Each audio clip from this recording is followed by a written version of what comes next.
Did I say that out loud? I'm sorry. I'm not complaining.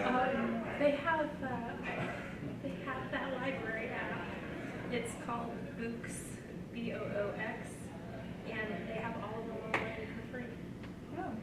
So you Just just the go app on free? free. Yeah. Just come see me before you meet at the registration. Well, So that I can make sure that I I know.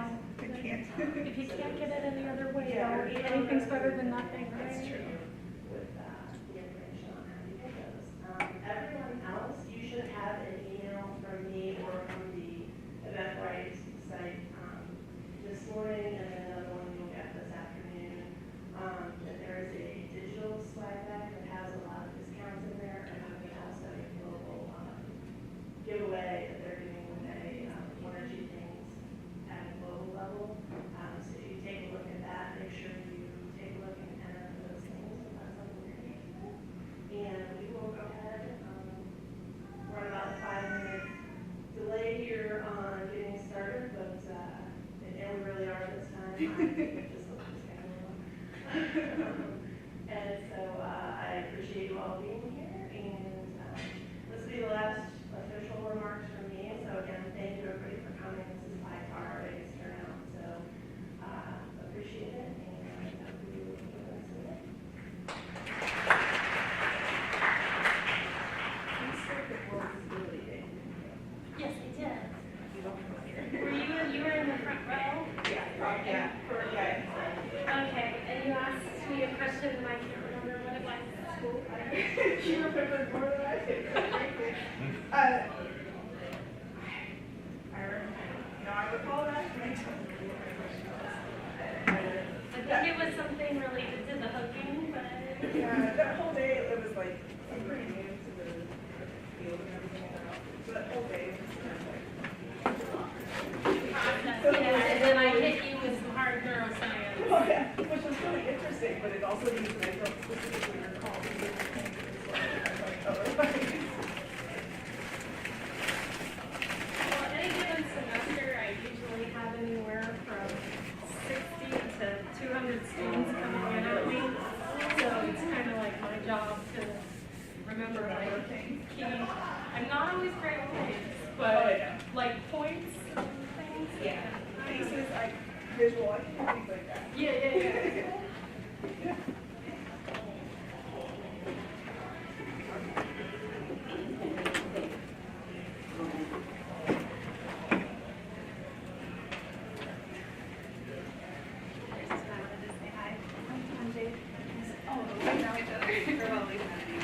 I think you had your nerd along last time. But I totally say sorry. And thank you for all your awesome feedback. Yeah, that's always very helpful. I don't get along very well. Oh, we're good. I know, right?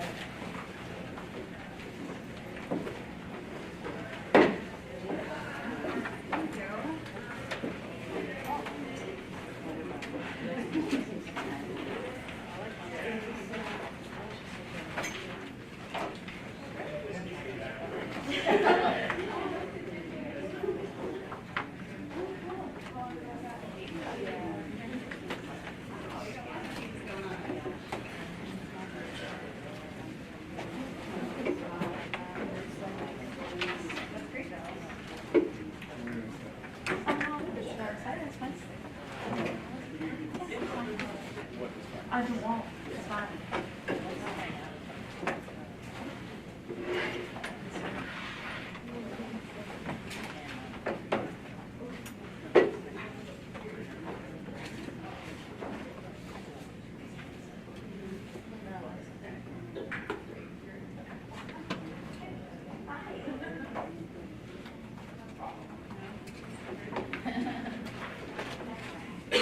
You may.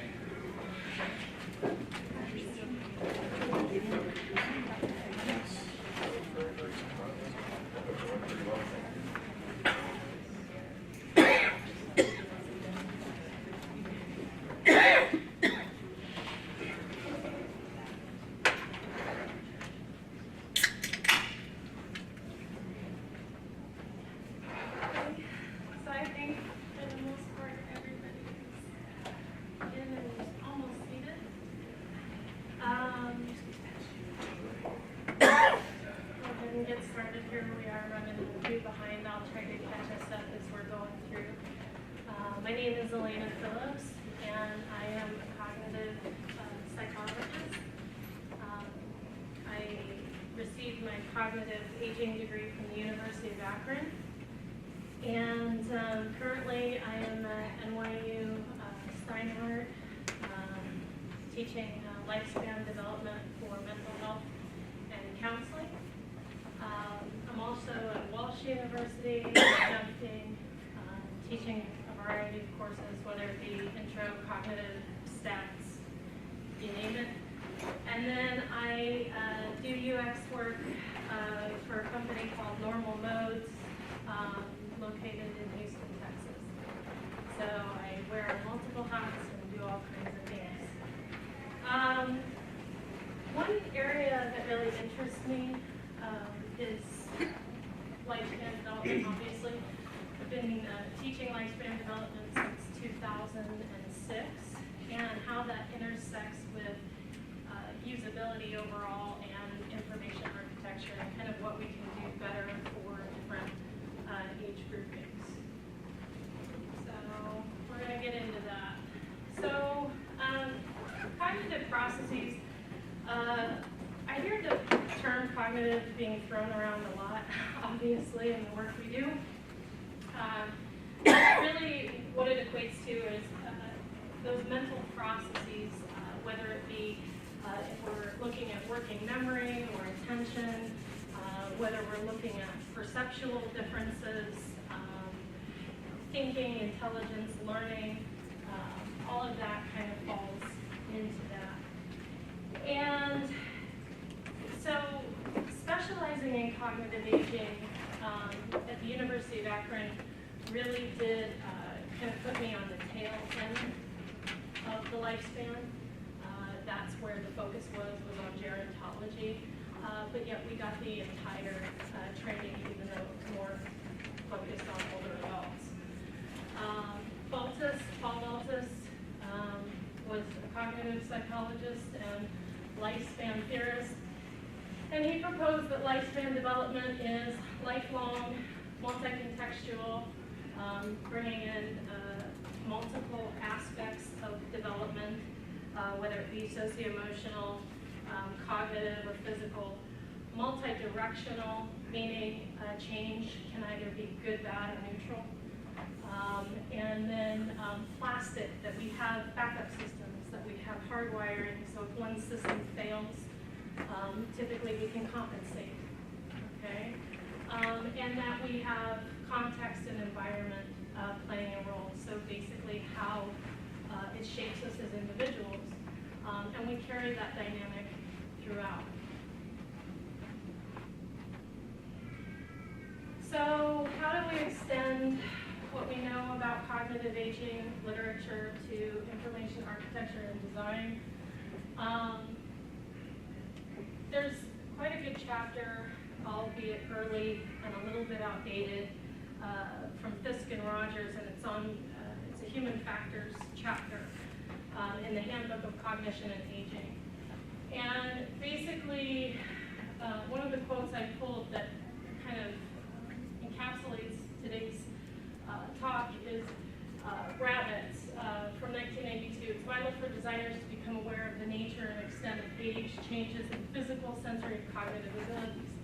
Now, in that particular chapter, again, aging is referenced as 65 plus, but these developmental aspects happen again throughout the lifespan and aren't solely, we're not solely talking about cognitive change or physical change with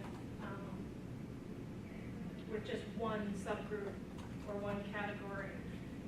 So, the developmental categories that I'm going to present today are based on general guidelines and stuff that's been already done in the field, as so that it relates to cognitive change in the literature. And so you'll hear me say some things throughout that are maybe a little bit off. Instead of 1 to 6, or it may be 1 to 5 or 3 to 5. Okay? It's because it's not really clear cut. And there's sort of a discrepancy in the actual psych literature for the tech literature and how they conceptualize age groupings. So for our purposes today, I'm going to go through these categories: toddler, preschool, school age, adolescent, young adult, middle adult, and older adult. And you can say, wow, within any of those, that's a 20-year span, there's a lot of variability there, okay? Certainly, absolutely. But for our purposes and with the data that's been generated in the studies we have, we're going to kind of adhere to those groupings, and obviously within a 45-minute time frame, we can't go through everything, even though we might like to. So you might wonder, is information processing really different for these categories? What do you think of this? What is this? It's a toy store, yeah. It's a very famous toy store. Okay, I'm not going to, yeah, I'm going to say which one. But universally and anecdotally, I would hear something when I would talk to parents about this toy store.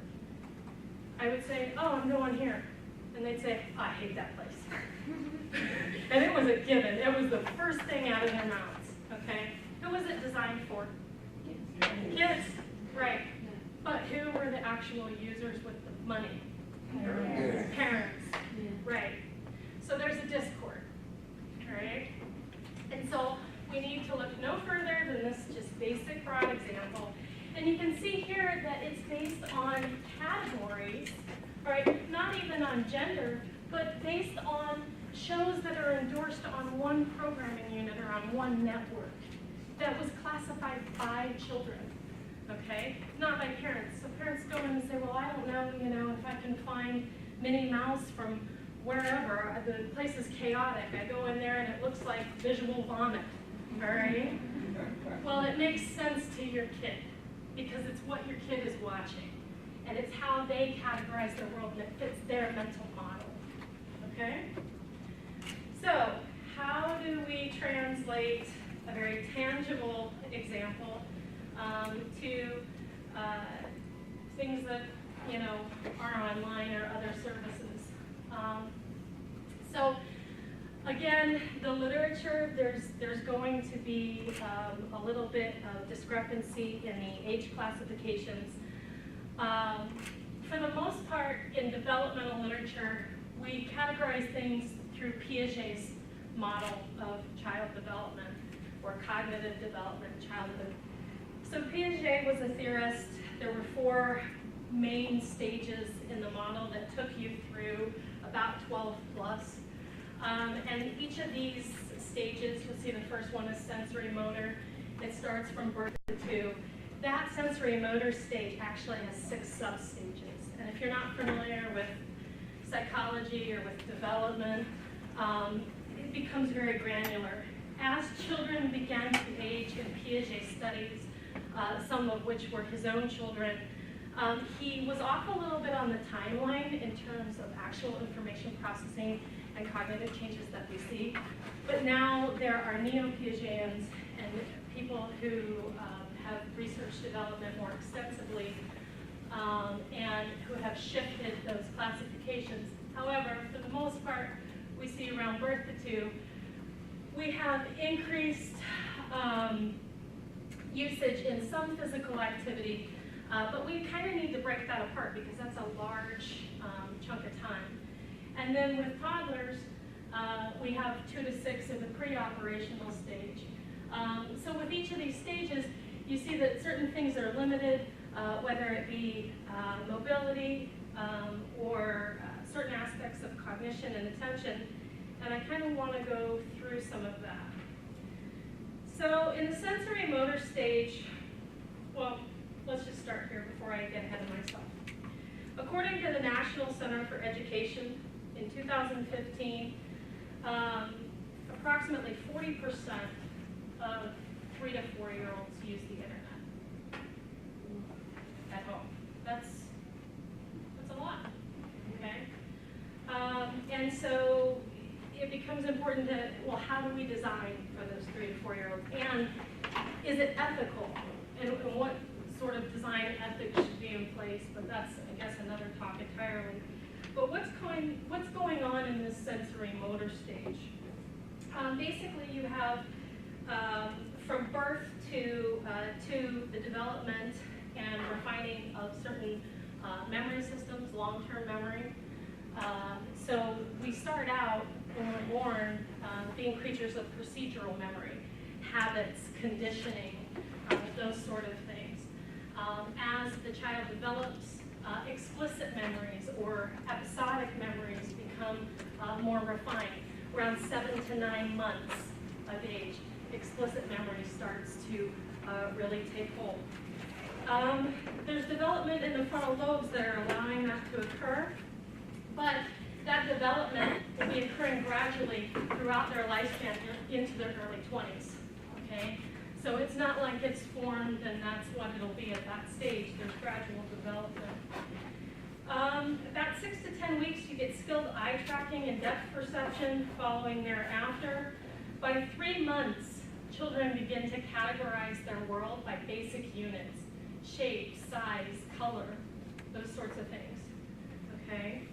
And one of the issues is that they lack, obviously, the physical or motor capacity to do anything really else other than just kind of point on a tablet, all right?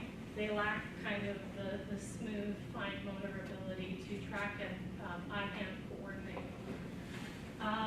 When we get to our pre-operational stage, we see that there is increased ability, both in cognitive and physical, but still 2 to 6, there's quite a bit of variation there.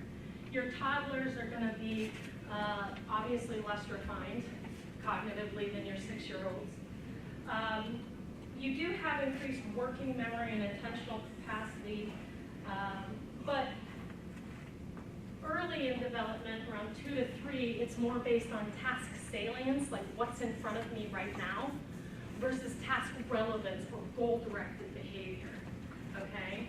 So for roughly birth through about 2 or 3, you're gonna get a lot of happenstance behavior in terms of what they're clicking on and what they're doing. For example, I'll go to lunch with my friend and, you know, her is roughly about 30 months. And although she's doing things a little bit better than she was before when she was a little bit younger, we go out to lunch and she still does the typical toddler thing where she's screaming at lunch, you know, and you're just trying to have a conversation and like, here, here's food, you know, shoveling it in, whatever. And she's like throwing food and like, no, I don't want to be here. You guys are boring, you're adults, you know. So first thing we do, most parents do nowadays, is they hand over the iPad or they, here, look at this. Look at this video of Elmo, he's cute, right? All of a sudden they're in your contacts and sending you an email. Okay? It was unintentional, it was not goal-directed, it was by whatever attracted them and a causal and effect type of thing. By the time they shift into 3, 4, 5 range, not only do they become more goal-directed, but also they become able to understand that, hey, if I think about this, I don't actually have to carry it out. I know what the end effect will be, okay? So I don't have to click on this. I know that if I click on this guy, Elmo's gonna say something, okay? But I don't actually have to carry through that activity. They have mental representation, okay? And that early categorization I talked about, and early numerical ability in this age range is going to increase and refine to a point where you can start having subordinate and superordinate categories. So, with that said, there's quite a bit of variability. And I know that this is a lot of verbiage, so please don't hate. I was kind of up late, and I know that it's keep it simple, stupid, but didn't apply today. So how do we alter our IA? How do we design for usability? Well, for birth to 2, obviously design ethics. Some medical professionals say or recommend that there should be no screen time before a year of age based on neural development studies. Others say limited before 18 months, okay? And you're thinking, well, when would you need to have this anyway, okay?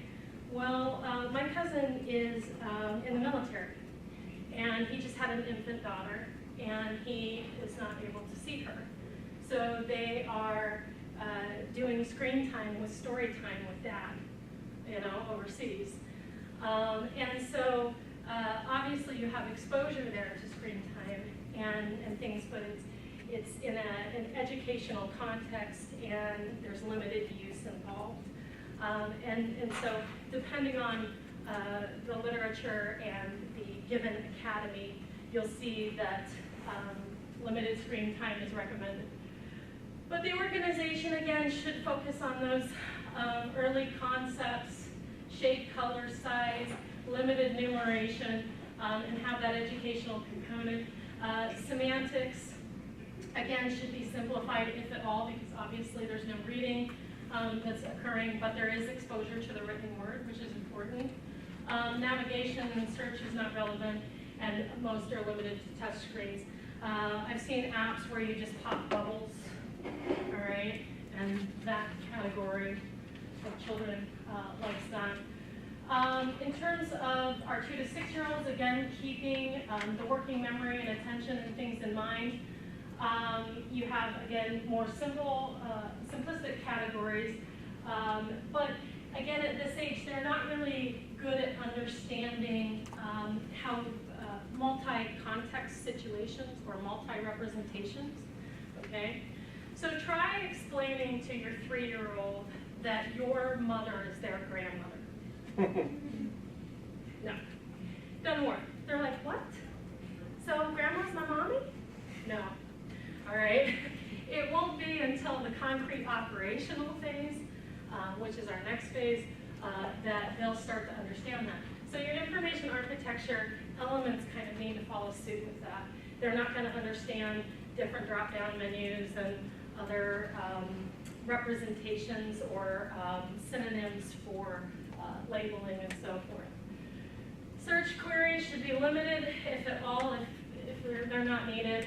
This group's not really going to be able to utilize them properly. And if you do have them, partial matching or autocorrect, and again, most of them will bounce or abandon. And then dragging, clicking, and scrolling are very difficult for this group. So again, touch screens and trackpads are optimal. Here you have some interactivity or high amounts of interactivity and color, but you can see the basic structure. One of the things that often is cited as a usability issue is that a lot of children do not make the connection or the causal connection that these things have voiceovers. So if it's not needed, don't put it in because it's just noise at that point. But you can kind of see the category and based on show and so forth. When we get into our school age group, this is Piaget's concrete operational stage. Essentially, we have, again, gradual refinement, but moreover, there's still concrete thinking, okay? Abstract thinking comes much later.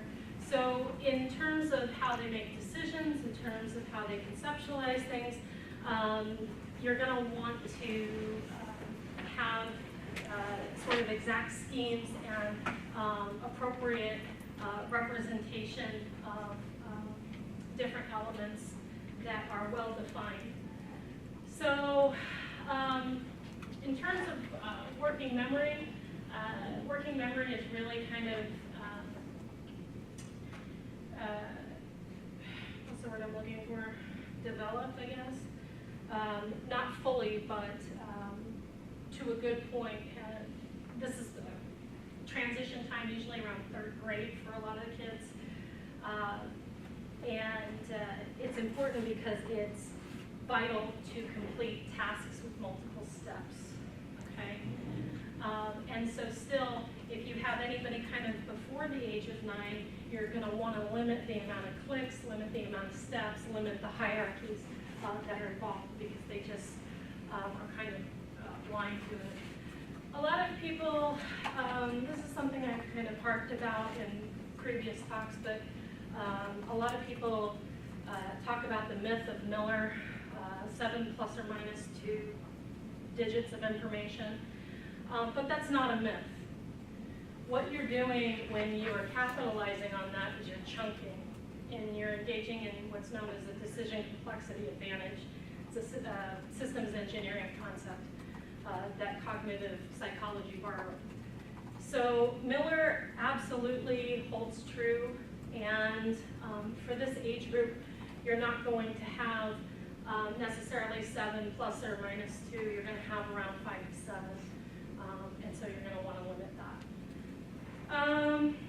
Again, further conceptual refinement, you can start kind of branching out a little bit, but this group actually has quite a bit of eye-hand coordination. But they have self-regulatory issues at times, so they lack patience. And again, it has to do with those frontal areas kind of continually refining. So they'll abandon a task quickly if they feel like it's too hard, or a search quickly if they feel like it's taking too long. So in terms of information architecture for this group, again, organization should be fairly simplified and exacting, concrete. In terms of instructions, they need to be goal-directed but not prescriptive. And so really what that means is kind of allowing them to have options or choices for a given interaction or a given behavior, but not necessarily telling them what to do, because word for word telling them what to do will often result in them abandoning, because sometimes they just can't get it figured out.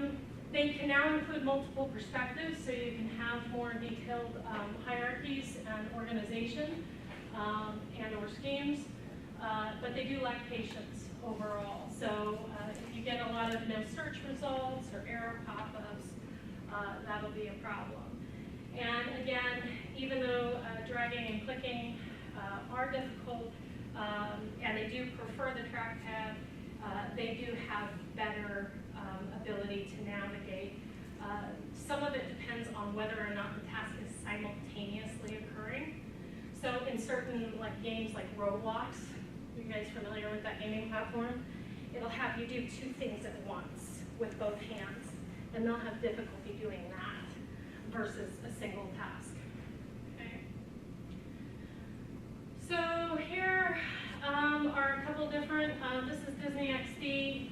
You can see kind of the main headings and based on show, and it tells the show, and then when you click on that, it opens a menu, but it's fairly straightforward, simple, visual. This is a nightmare. Okay, and this is Nickelodeon. Why they have adopted that design, I don't know, but it's certainly not in line with the 7 to 12-year-old range, and especially what we know about cognition. It's just, and even the readability on it, it's not all that great, especially with the purple font. So moving right along, and again, because I'm trying to kind of save our time, we see dramatic changes in adolescence, okay? Adolescents go through the most dramatic neural change since infancy, okay? Which a lot of people don't know. But there's a lot going on in terms of development with not only frontal areas, but also the limbic areas, or those emotional processing centers, okay? And there are different groupings for pre- and post-pubescent functioning when we take those emotional centers into account. Primarily post-puberty, there's an apathetic response, and they don't judge emotional features as well as they once did pre-puberty. Okay. So they are less able to adopt appropriate cues for emotional processing, essentially. They are at a very great time in terms of development for their ability to do things in terms of they have increased processing speed, increased ability to think critically, and use basic scientific methodology or deductive reasoning skills that they weren't maybe once able to do before or earlier on, but they're still idealistic in that processing, okay? And just because they haven't, and just because their brains have developed and become closer to what functionally an adult's would be, it doesn't make them as efficient, and it doesn't mean that they're always right, okay? So they're prone to error. And because there are so many structural changes going on, it also leads to increasing impatience. You'll have an exploratory behavior. So you'll have people engaging in risk-taking issues and other aspects of exploratory behavior, especially online. This real quick is an example. This is MTV. And I just want you to take a look at it before I kind of show you what the literature suggests.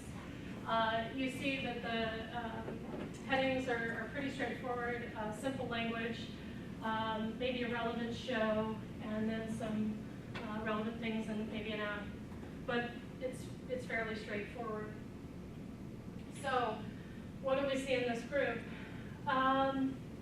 Organized content needs to be chunked. And the reason it needs to be chunked is because they are learning and bringing in new information more so than before, and they have difficulty making that information efficient with the current structural changes that are going on. So contents can vary and they become more abstract in their thinking, but again, they're idealistic. And if you get too much of it, too much content or too much dense content or clutter, they kind of get overwhelmed and they back out. All right. So also, research has shown that you need about a simplified or roughly 6th grade reading level for this group because they just don't have the patience to read. So if it's too much, like if I showed them this, they'd be like, I'm gone. All right. Again, navigation, too much clicking or hunting, tab browsing, scrolling. Contrary to popular belief, adolescents don't just go on and mindlessly web surf. They actually do have goals in mind. They may not be like your goals, but they are goal-related behaviors, okay? Even if it's just to kill boredom, that's still a goal for 10 minutes while you're in study hall. Search queries, again, need autocorrect like younger groups, and then oftentimes, and this is, I think, the big take-home I want you to get from this group. They're overconfident, they make mistakes often, and in general are less successful than adults in completing online tasks. Okay.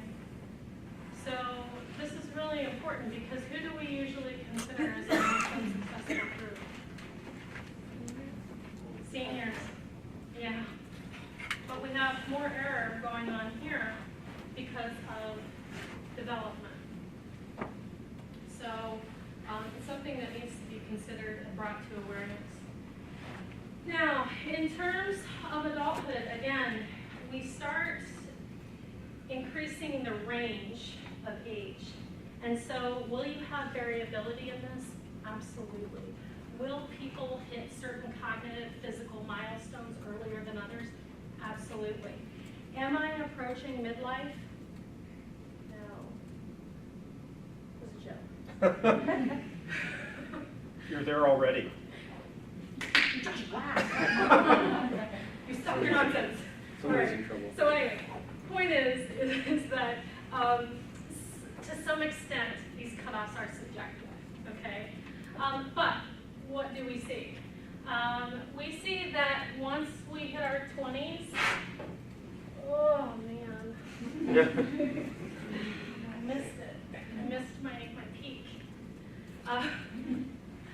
So what is the fluid intelligence for versus the crystallized, okay? So Warner Shai did the Seattle, and colleagues did the Seattle longitudinal study. And cross-sectional and longitudinal data came out of that, but mainly longitudinal data, because that's why it's a longitudinal study. And what they did was they tracked people every few years to see how they measured on certain aspects of intellectual ability, whether it was fluid or crystallized. Fluid ability has to do with things like abstract reasoning, spatial ability, word fluency, inductive reasoning, and things that require processing speed or timed measures, okay? Crystallized abilities, on the other hand, are more like things that are, it's like the software that is acquired over time with experience. And you can see that that makes sense because it gradually increases throughout the lifespan. So when someone conceptualizes aging as inevitable decline, that is just simply a myth and not the case. And the data doesn't support that, okay? We do see declines in fluid intelligence after 20. So processing speed is at its peak in our early 20s, but then after that, it's all downhill. Working memory and attention, we see differences in the type of attention task, okay? So sustained is just focusing on something for a given period of time. Selective is attending to one thing and not another. And then dual task or multitasking is monitoring multiple channels at a given time, okay? So what we see is that for sustained and selective attention, for this group it remains solid. For divided attention though, and task switching, which is important for UXers, we have poor performance and what are known as dual task costs, okay, in performance. So that will become the main issue as we increase with age, is following the intellectual ability trend and also following the attentional trend. So what do we know about IA? Well, I mean, this is the majority of our websites because they're all programmed by people usually and designed in this age range, okay? So sometimes there's not a lot of sensitivity to other aspects of development. So currently what we have. So obviously we want to follow best practices. Paul was in here earlier and cited the Polar Bear book. Most sites, again, are designed for adult users. We want to avoid jargon, consistency, and labeling. Adults, like teens, don't like hunting, don't like clicking back and forth. And again, their patience levels in the earlier stages, you know, like 20s, 25, that college range, they're going to be more similar to adolescents in their patience level and what they're willing to tolerate versus the ones who are closer to midlife or that 40s range, which are going to have a little bit more patience and kind of wait for something to load or wait for content to come up. All right. Search queries should follow, again, just general usability guidelines, increased visibility, magnifying glass, icon, those sorts of things that we all are aware of. And then again, avoiding too much stimulation and things that interactivity is unnecessary. When we get to midlife, we see another dramatic physical change. And again, if you really take nothing away from here today, take away the fact that the misconceptions you had about seniors or the general popular belief isn't actually where we're seeing the most age-related change or dramatic change, okay? Although it is where we see change, we also see change in other parts of the lifespan. So what do we know about our midlifers? They have physical changes beginning in sensory systems that will implicate how perception is driven and how cognition is developed. And so with that, we see again that fluid abilities are declining. Crystallized are again increasing over time. And we know from studies that middle-aged adults will often outperform younger adults in things like concentration, being able to have that sustained attention and patience for a longer period of time. like everybody in this room who's not bored right now. And that there's a high degree of familiarity. So guess what is awesome about aging is that experience acts as a buffer for age-related declines, okay? And so again, we go back to Baltus for our SOC theory, which stands for selection, optimization, and compensation. Did anybody just see Cher perform recently on TV or in Mamma Mia, for example? Anybody seen Mamma Mia? The sequel's short. All right, well, great. What I noticed about her performance is that, you know, she's obviously beyond midlife, okay? But she still sounded just as great. She still performed just as well. But one thing that my eye immediately went to was her gait was a little bit slower and she was a little bit more steady. And some of her tones and some of her inflections as she was singing became a little bit more concentrated in her effort, especially as she was going down those Greco stairs, okay, and not singing, right? She was compensating for that decline, but still delivering an excellent performance, all right? And so Baltus would say, well, we do have these losses that are beginning in midlife through primary aging and secondary aging characteristics, but through compensation, through experience, we have these natural buffers built in. So, the NN group, most of you are familiar with. What they have found is that user task completion rate increases by 0.8 per year for this group and beyond. All right? So, and what they generally adhere to is what they refer to as a 5-5-5 rule, which is that basically, and it's confusing, so give me a minute, the slowest 5% of users are about 5 times as slow as the fastest 5% of users. That make sense to anybody? One more time? The slowest 5% of users are about as 5 times as slow as the fastest 5% of users. So essentially, what it means is that the slowest users need substantially more time to complete tasks, all right? And some estimates go all the way up to 400% more time, all right, in their calculations. However, over the long term, what does this translate to into actual IA and usability and design factors? Not much. They argue that there's really just not enough statistical significance because essentially by decade you're only really worried about 8%. All right? And that's not markedly different. So for this group, and again they reference that time will tell. The other issue, when you're looking at lifespan development, one of the things that you constantly have to keep in mind is experience and exposure.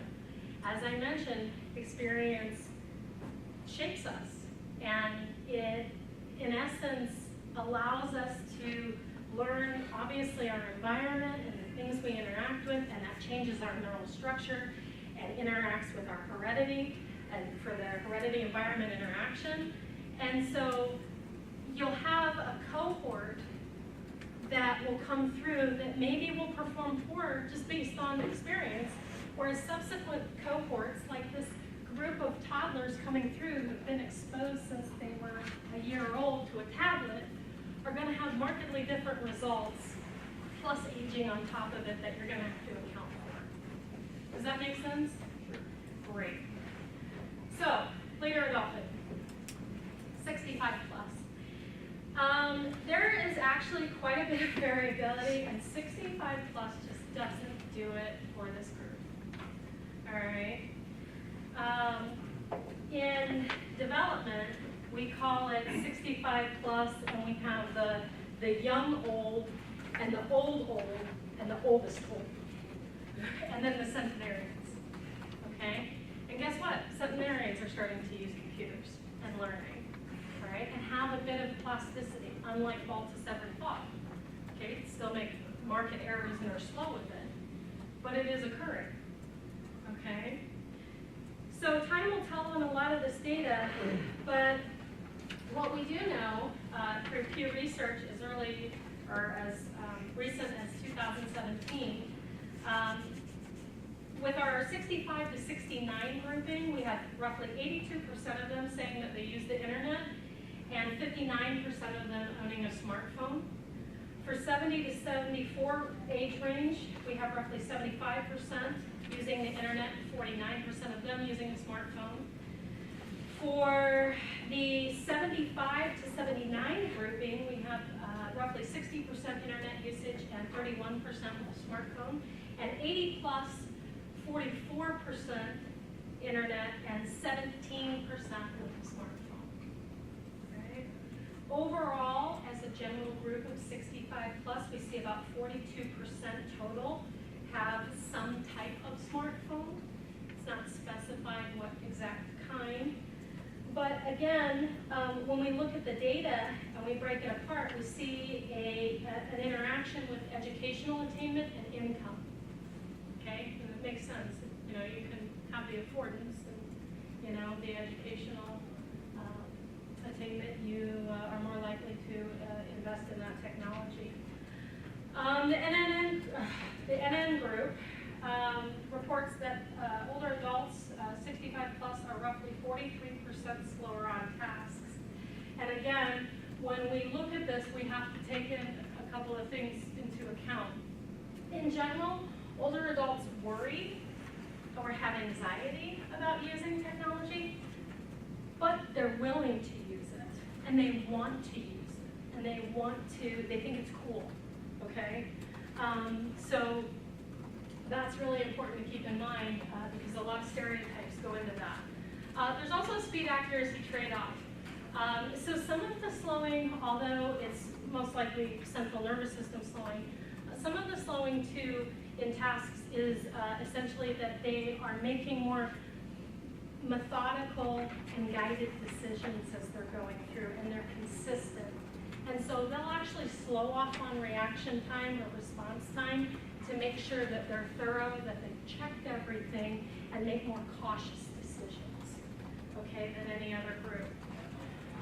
When we look at attention, what do we see? Well, for sustained attention, we're good, just as good as younger adults. For simple sustained attention tasks, when we get into complex and more than one, whether it be more than one distractor or whatever, we do see a cost there. Selective attention is hit hard, as well as divided attention. So older adults in general will perform significantly worse with higher dual task costs than other groups. However, with that said, again, you can employ certain methodologies where you have a buffer, and experience, again, is key to this. So in my dissertation, basically what I did, I had a computer program where I had older adults and younger adults look at images in their periphery while focusing on a central set of letters with both targets and distractors, okay? And so not only did they have to make a decision based on what was in this imagery behind a mask that was eventually followed, that was only up for 52 milliseconds, which is incredibly fast, all right? But also, they had to make a judgment on what was in the center, okay? What do you think happened? They were distracted by the peripheral movements and gave lower scores for what was in the center of the screen. No, They didn't have. no, it didn't happen. Did you know that they outperformed younger adults? Why do you think that was? Experience. Told to do one task. No, it really didn't even have to do with that. It had to do with experience and a lifetime of processing their visual world. They were chunking pieces of information in a holistic fashion. And this is why I say just because aging doesn't inevitably mean decline, okay? So what we found out of this was that younger adults process in a very analytical fashion. They'll look at their visual environment, okay? And it'll take time to integrate all those pieces and all of those elements. Whereas an older adult, through experience is able to come in and just take a big chunk. And it's much more efficient, even when you have decrement at the level of the retina, okay? As long as you account for visual acuity and color blindness, and roughly have about 20/40 visual acuity, we find this result almost to the point of true parallel processing, which is remarkable. It's a highly skilled task that they've had a lifetime to obtain. So, Coping. adaptation. Salt House had similar findings with older typists. He found that older typists were completing work and were able to scan farther characters ahead than younger typists. And so just through the saccadic motion, they were able to have a metric for that and determine that older adults were looking much farther ahead than younger adults and chunking their visual environment. So, how should we design for this group and how should we take in the decrement, knowing that we do have some slowing, that we do have some systems that are declining, but that also we can't necessarily equate that to inevitability. There's a lot of content here, but basically it should be simplified but not condescending, and avoiding ambiguous stimuli, and if you do have it, such as the hamburger, writing the word menu under it. You know, simple changes make a world of difference for this group, okay? Also, you know, increasing font size in terms of readability, you know, nothing kind of below 16 as a general guideline for best practice, but also avoiding those lower spectrum, whether it be violets or blues, okay? The lens actually yellows and hardens as we age, and thereby it makes violets and blues harder to read and detect in the visual environment. Also, what's interesting about this, and if I haven't already overwhelmed all of you enough, what we see is gender differences in some of this stuff too. I did a transit maps and systems study, and we found that older women were more likely to use landmarks than older men. Okay? So things like that can really make a difference. And one thing that's important to note is, although there is lifespan change, and although you need to account for it as a designer, you also need to understand that there's far more variability within a group than between groups. And so when we get into the nature of diversity and designing for diversity and things of that nature, not only do you have to account for the age-related change or the age-related dynamic, but you also need to account for the fact the person's an individual, and they may differ from the rest. So it can make our job tough. In terms of conclusions, cognitive processes are important to consider. And again, they change gradually, not abruptly in most cases. Designers need to be aware of this and consider them, and in that way we can create humane and practical designs and applications. And then these are my references, and that's what I have for you.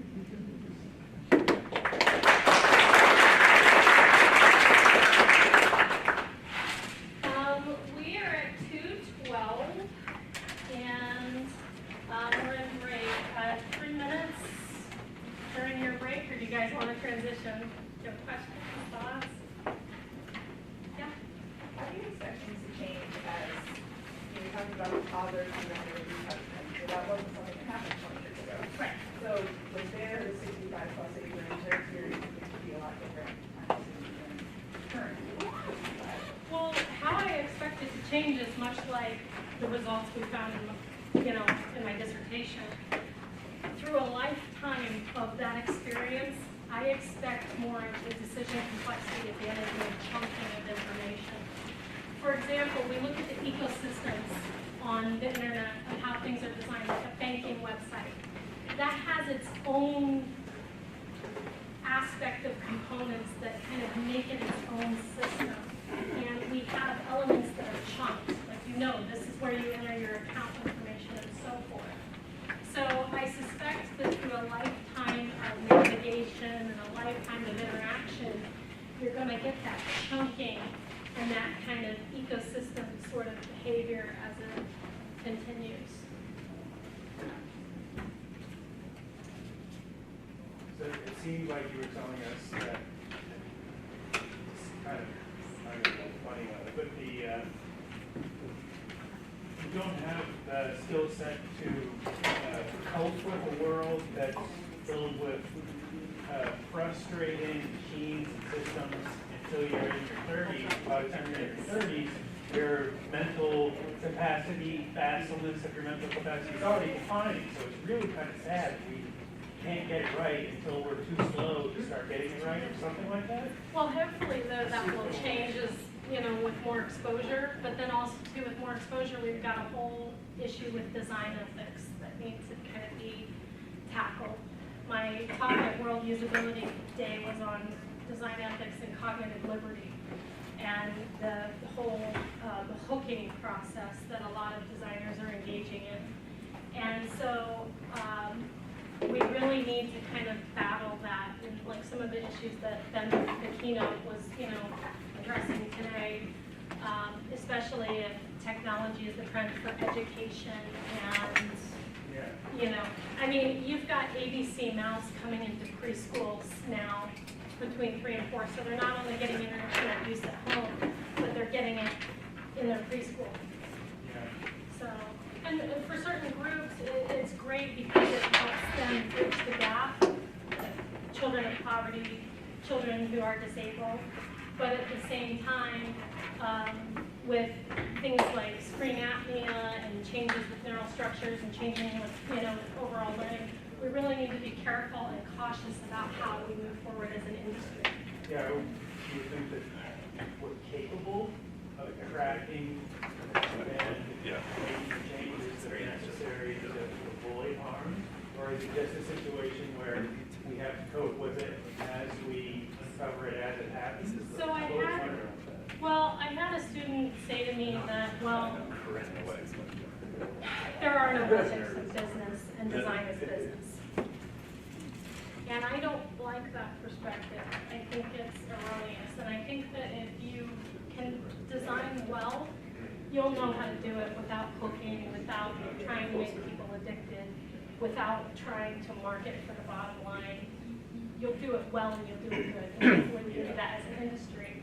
And hopefully the benevolent agenda can be sort of propagated. But again, it depends on your ethical background. Was that a personal perspective or a corporate perspective that he was communicating? He has a background in corporate, so I'm guessing it was a corporate perspective. But I hope I gave him enough food for thought to where he'll change his mind. Because I think that really good designers can design beyond. Right. Like Google. Yeah. I mean, Google, Apple, Facebook have all expressed the desire to do that. So I did have a question. That 0.8% in your 20s and 30s, did you say that is pretty flat then throughout the rest of your life? It's 0.8% per year? That is actually from Norman and Nielsen Group. And they suggested that it was between the ages of 20 and 65 that you see that change. Okay.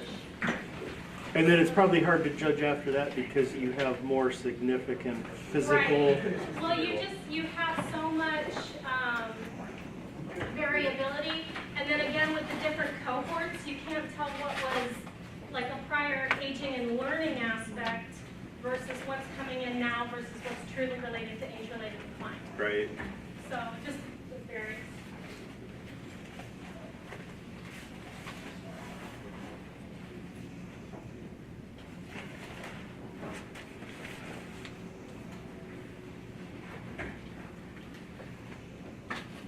All right, so how's that PowerPoint sound?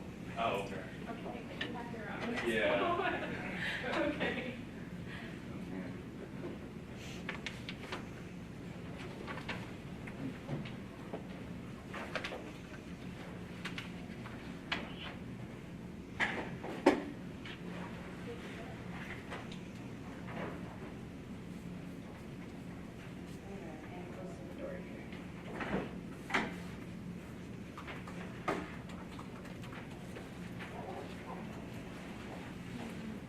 you want to be close to the door? Yeah, Would 'cause you I'm- rather- Oh, you want, I I can. can move forward. Oh, that's actually awesome, thanks. He just, I know he's gonna start squeaking. Should put him up front. Everybody would pay attention. Trap me. It's like nap time, but these presentations are just so fascinating. Yeah. This won't go down. Yeah. He hears cognitive theory. I know. What? It's like someone singing my song over here. That's right, we're talking about you.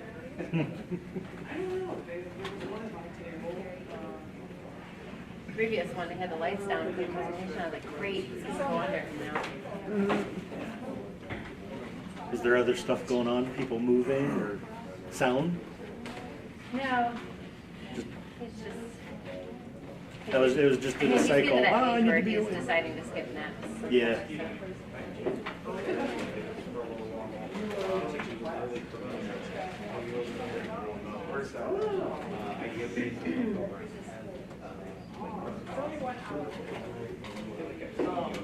That's some snacks up there. I may have been there. Oh, my name's Larry. I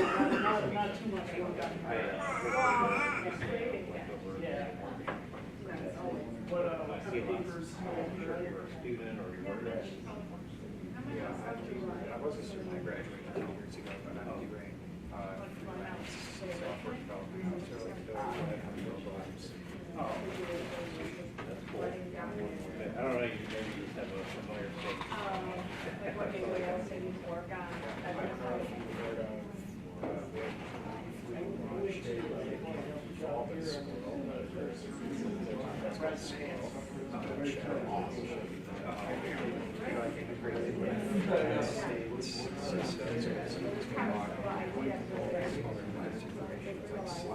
Oh, okay. We did that one, but we didn't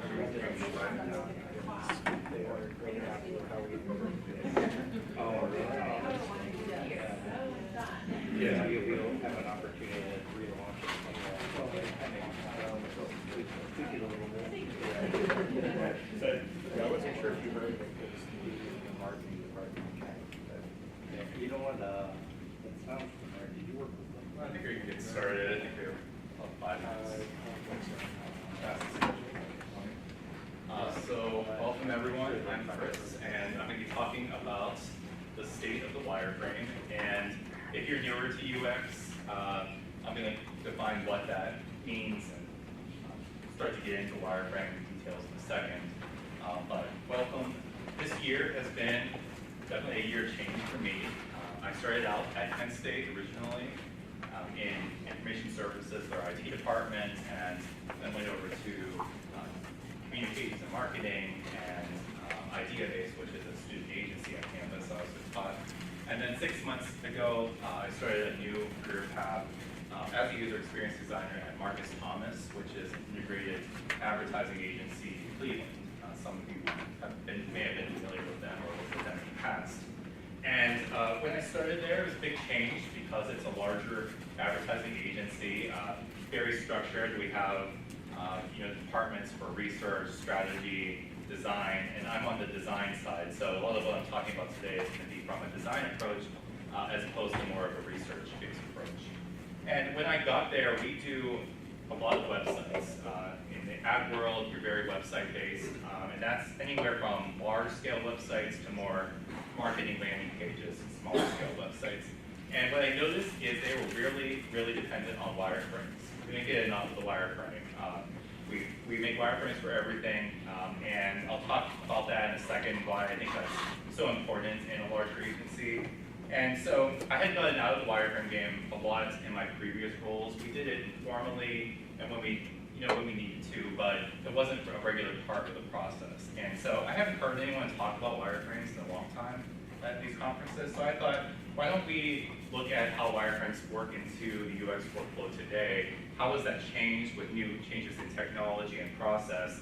And let's revisit our assumptions as to whether they're still an important part of the design process when we're talking about UX. I also started to see articles like this over the past year. So this one is called Wireframes Are Dead, Why I Haven't Used a Wireframe or Wires in over a year. This is a fairly let's say, inflammatory, controversial article on Medium, as they tend to be, but it got a lot of attention, has 809 claps, so it must be resonating with people. And in that article, the author says, wireframes are great for getting clients to sign off on a project, however, they also lock you into a signed-off blank version of your project. So Barry didn't hold back his feelings on how he felt. I also started to see ones like on the List of Heart, which is a web design publication, talking about priority guides, a content-first alternative to wireframes. And in that article, what they talked about is wireframes killing creativity. So we'll talk about that as well. And I think a lot of these perspectives come more from a visual design perspective rather than UX design perspective. So we can talk about whether these are valid or not. I thought before we get into the details though, let's talk a little bit about what a wireframe is and what your opinion of what that means. We all kind of have an archetypal picture in our minds of what a wireframe is. So I'm going to show you some examples. And just raise your hand if you think this is indeed a wireframe, and there's no wrong answers, just like a usability test. So it's not a test of you and or your ability. So how about this one? How many? Okay. No wrong answers, just No wrong answers. Everyone has to vote. Okay. How about these guys? Okay. So a lot of you would say yes. What about this one? Lots of you. So it's in grayscale. Doesn't that mean it's a wireframe? It means it's a prototype. Yeah. Okay. So a few more review. So definitely when we talk about in terms of fidelity, one of the lower fidelity kinds of wireframes perhaps. What about this one? This is kind of like content stacking boxes vertically. Okay. Fewer review. Not what we tend to think of when we think of wireframes, certainly. This one is done in HTML. This is in the browser. Okay. Let's see. How about this one? Okay. Now this is kind of like the content, like in a story format of what might be on the website, but it's not formatted in any way or structured. And finally, how about this one? Okay, 2 people. Yeah. And then in terms of fidelity, this would certainly be on the higher end of fidelity. And for many of us, we might not consider this as wireframe well. And interestingly, these are all examples that came up when I searched on Google and Dribbble for the word wireframe, right? So there is a large array of different examples in terms of fidelity and approach when we're talking about this concept. So it really isn't just one thing. And it's up to you and your team to decide what exactly this term means and how you might use these in your design process, if at all. One other thing, how many of you have a computer near you or accessible? I wanted to get some feedback as I'm talking. If you do have a computer or even a phone, I'm going to ask you to just do a little collaborative exercise. You can always jump on one on the side here too. I want to ask how you use wireframes, if at all, in your daily process. So if you happen to have a phone, a tablet, or a computer with you, I have this Google Docs started. It's at bit.ly/wireframe 2019. And I'll show you what this looks like. So this is so anyone can jump in and add your responses, and they can be really short responses. It can just be a few lines. I just want to kind of get the idea of how do you use them? Do you use them in terms of fidelity? Do you prefer sketches, high fidelity mockups, interactive? What do you use? And then any advantages or disadvantages that you could think of within your organization. Now, if you bring this up on your phone, and I'll bring that up again, it's bit.ly/wireframe 2019. If you bring it up on your phone, especially iPhone, I believe it's going to prompt you to install the app for Google Docs if you happen to have that. If you're on Chrome browser, it'll let you embed it on your phone directly, like on Android or iOS. So bit.ly/wireframe 2019. And you can add to this throughout the discussion. I've seen this done before, but it kind of creates a cool log of what the sentiment is in the room on this topic. And we'll go over it at the end of the discussion so you can keep adding to it. Like I said, just add a few words, give me some feedback so we get a feel for how the room feels at this moment. Okay, so everyone have that URL, bit.ly/wireframes2018. So as you're kind of adding your thoughts there, let's go ahead and just define what I'm talking about. These are kind of the main and primary definitions you might find online when we're talking about wireframes. So what is a wireframe? Certainly it's an asset that's used early in the UX design process, and typically it might be created after you've defined your strategy and what the overall user flow is. That has to be defined before you can create some kind of structure with a wireframe. So from strategy comes the structure. It also communicates and prioritizes and interfaces structure, hierarchy, and basic functionality and behavior. And so when we're thinking of structure and hierarchy, what order should things be in on the screen? How should it be displayed? And how, in general, should it behave, and how do people interact with that information? So it's a prioritization exercise.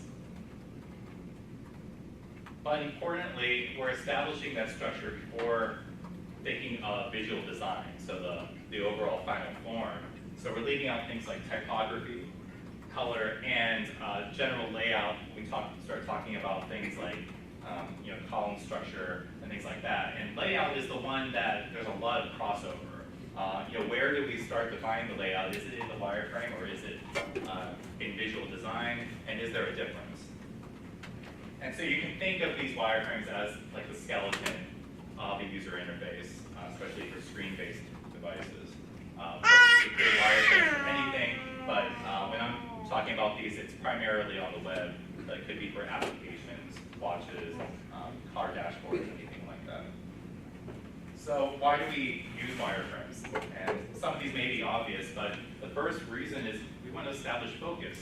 We want our clients and our team to concentrate on the content and priority of that content without focusing on the visual design, right? So we're creating focus on that structure that's most important at that part of the project. And when we talk about the different elements of user experiences from the Jesse James Garrett model, we're kind of building from strategy at the bottom and working all the way up to service level. So what's that final form? So we start with strategy, then we define the scope. What should that interface do for us? What are the specifications? How should it be structured in terms of information architecture, sitemap, labeling? Then you take that structure and put it into some kind of skeleton model, like a wireframe, to see how it all comes together. How do you prioritize what comes first, what's most important in terms of hierarchy?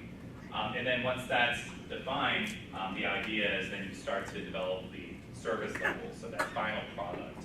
And a lot of people think of this in terms of building a house. If you're building a house, you don't start with the wallpaper and the furniture. You really start with the blueprint before you can start adding all of the design elements necessary inside, or you have a bad structure. So that's the first one. The second one is reducing risk. And this is really big, I think, in more of the larger agency world. We're all about creating deliverables that reduce the amount of risk, because a lot of these projects we're dealing with are have a big team working on them at high hourly rates.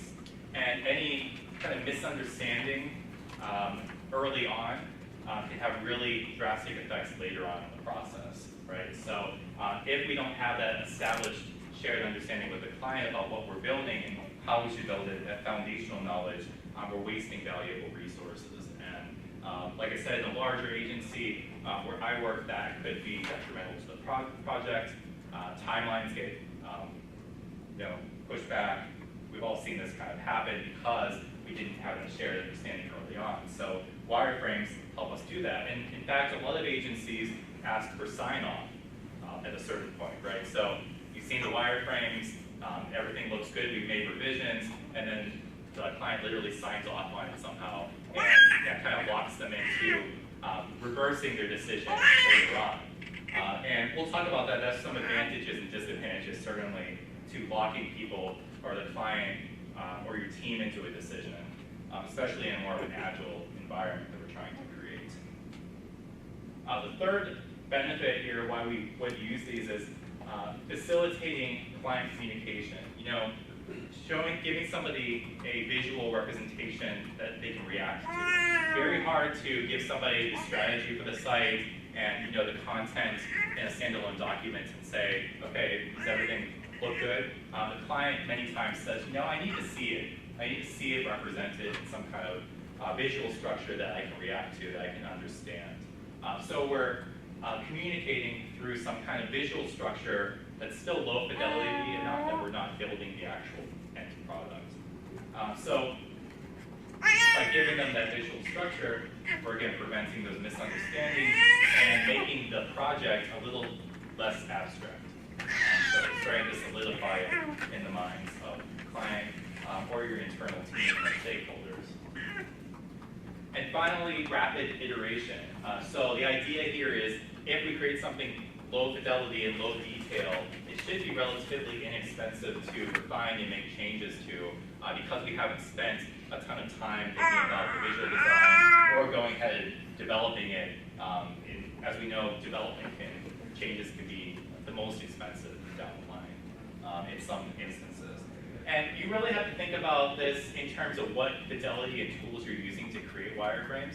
So in my example, I'm pretty fluent in HTML and CSS. So if I make my wireframes in HTML and CSS, I can rapidly iterate and make changes to those because I'm comfortable in that tool. But give that to somebody else who isn't fluent in that area, and all of a sudden these wireframes become very expensive and time-consuming to iterate on. So the type of tool that you're using to create these wireframes really depends on how rapidly and inexpensive it is to refine. And if you work in client services, there's a lot of refinements. Clients have changes, they maybe want to make a change to a label or copy. This doesn't seem right, and you should be working in a tool that lets you easily make a change and show them and say, here, is this what you mean? And get your feedback from that. It's a constant feedback process.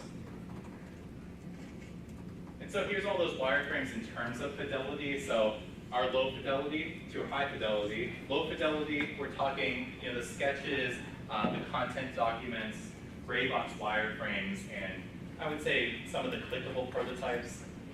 They're of course lower risk and lower cost because they're less expensive and more rapidly edited and iterated on, but they're also more abstract. So if I look at the sketch, I'm getting a more abstract version of what the final interface would look like than that high fidelity example at the very right. These high fidelity ones, like a mock-up, a comp, some people call them, a programmatic prototype, or even HTML or high-scale, grayscale wireframes are higher risk. So certainly they're going to be a little bit more difficult to make changes and iterate, but also more difficult to go backwards and adjust the layout if something's not working because you've already shown it in such a high fidelity format. So we want to be somewhere probably in the middle, if not more toward the low fidelity where we can easily iterate earlier on the process. And as we get further into the design process, we get less abstract and higher fidelity is the goal. So we're showing something that's more realistic of what I get as the final product without building the final product usually. And then prototypes, how do they work in here? Prototypes can really be created from any type of wireframe, whether that's a sketch prototype all the way up to a high fidelity. That's basically creating some kind of simulation using the wireframe where we're simulating what the interaction would be like if somebody were to use that prototype. And in the past we did this, when I first started out, we were doing a lot of clickable PDFs. Who remembers that going into, in InDesign or Acrobat, and just kind of linking PDF files together. It was a very low fidelity way, but it worked, and it still works today for sure. And you also have more of these programmatic tools. I would call it something like an Acture. It's a kind of a complex, almost software-like program that really is almost recreating the software in a prototyping tool. So you can do really complex things in Extra, in some cases, do call for that. You can have logic, for example. And so that's tools we have probably 10 years or so that we've been using, but today's tools have really started to change. We have some new tools at hand that I want to talk about in a few slides. That includes HTML prototyping, linking artboards together with something like InVision or Sketch in XD, or something like complex animation. So there's programs out there like one's called Framer that let us do complex animations and really show something in a high fidelity format. And those tools are a bit out of the scope of this presentation, but they are out there. Okay, so talked about all these benefits of wireframes, and they're really useful tools, but where do they fall down? What are the downsides? Some of these articles I alluded to already talked about some of the downsides in one way or another. The big one that I hear all the time is wireframes a lot of times make design assumptions. And what do I mean by that? That means that very early on in the process, the UX designer or whoever's creating the wireframe already is starting to make assumptions about layouts or typography or imagery early on in the process. And this creates what I call the coloring book effect, where it only leads the designer into kind of filling in the black and white with color and images, and they don't have a lot of flexibility. They're almost locked into a design. So if you take a wireframe like this on the left, and then the designer comes in and kind of just fills it in with colors and pictures, and they feel locked into this format because we've already said, hey, I want this to be stacked with graphics on the left, and the form needs to go on the right, and here's kind of the sizing, and the designer has just kind of directly translated it and filled in the gaps. And if you're a designer, you're probably like, this isn't a very good use of my skills, and I didn't really get to utilize a lot of my opinions and my ideas of how this should act. But at the same time, let's say we had a sign off from the client on this wireframe. The client signed off and said, this is how I want it to be. Well, the designer kind of feels like I don't have a lot of flexibility here because they've already agreed to this format. I'm kind of locked into what they've agreed on. And I'm not saying this is a bad format. I'm just saying it's given them less options to choose from as the designer. And this changes if you're the UX designer and also the visual designer. Obviously, you're kind of already thinking about design when you do the wireframing. So this really comes into play when it's maybe a UX individual and a visual design person.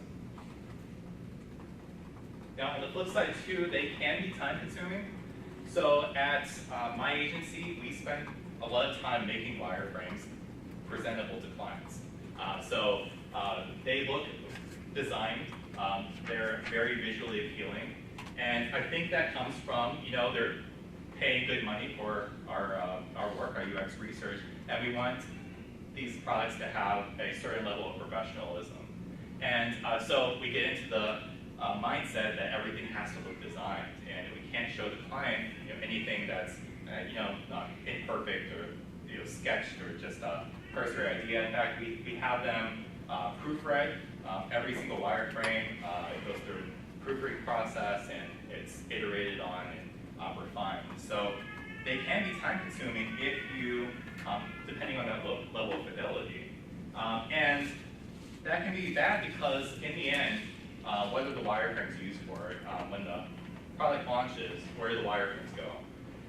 They're kind of just like saved in an archive somewhere on the server if it's one of these static wireframes, and no one ever looks at it again. So in a way, it's one of these throwaway deliverables. It's not something that in the end is used in the final product. The ideas, of course, are there in that final product, but that deliverable is thrown away. So it's a shame to spend so much time and energy making these things look really great when in the end they're not used in the final product. And that goes for all these things, really. Mock-ups, even mock-ups, static mock-ups especially. Yes, the ideas are there, but a lot of the mock-up itself is thrown out and has to be recreated in HTML and CSS, JavaScript, right? It's not used. Whereas the things that are used in that final product, anything written directly transfers over, anything done in HTML, anything done as a living pattern library, and any vector graphics that we were able to export out into the final website. But all these things, you know, we spend all this time on them, but in the end, they don't make it into the final product, so we have to think about that. Another thing, I alluded to this earlier, they're too simplistic. So on the low fidelity side, we've heard this many times, we can't show that to our clients. You know, again, not looking professional enough. So that's a criticism. Pen and paper especially, a lot of people feel like that's not an appropriate deliverable to show to clients. And I'm not saying that's right or wrong, but in a certain agency, depending on your size and your relationship with your clients or your users, these are considered overly simplistic. So something like this, a really good deliverable for us to think about how things should be laid out, but is this a deliverable that you share with the client or get approval on? That's really up to you and your team. And the flip side of that, of course, is perfection and polish. So they look too good, they take too much time spending the wrong, or solving that wrong problem. We're working too much to make these look polished for clients. So it's something like this.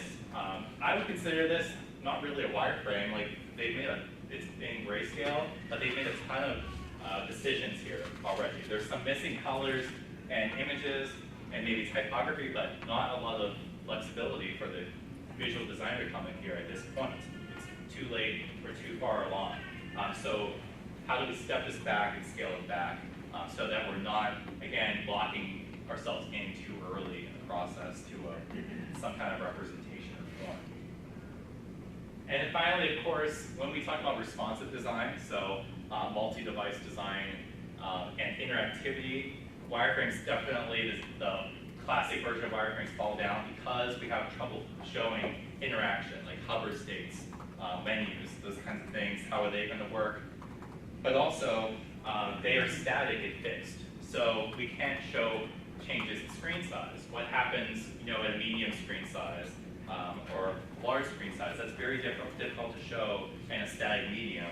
So a lot of times what we do is end up creating, you know, a small wireframe or mobile and then the desktop wireframe. And that's words I hear used all the time. And of course, if you work in web design, you know there's no such thing as just like a mobile screen size and a desktop screen size. Those are just shorthand ways of talking about the two extremes between the small screen and the large screen. It doesn't account for anything in between.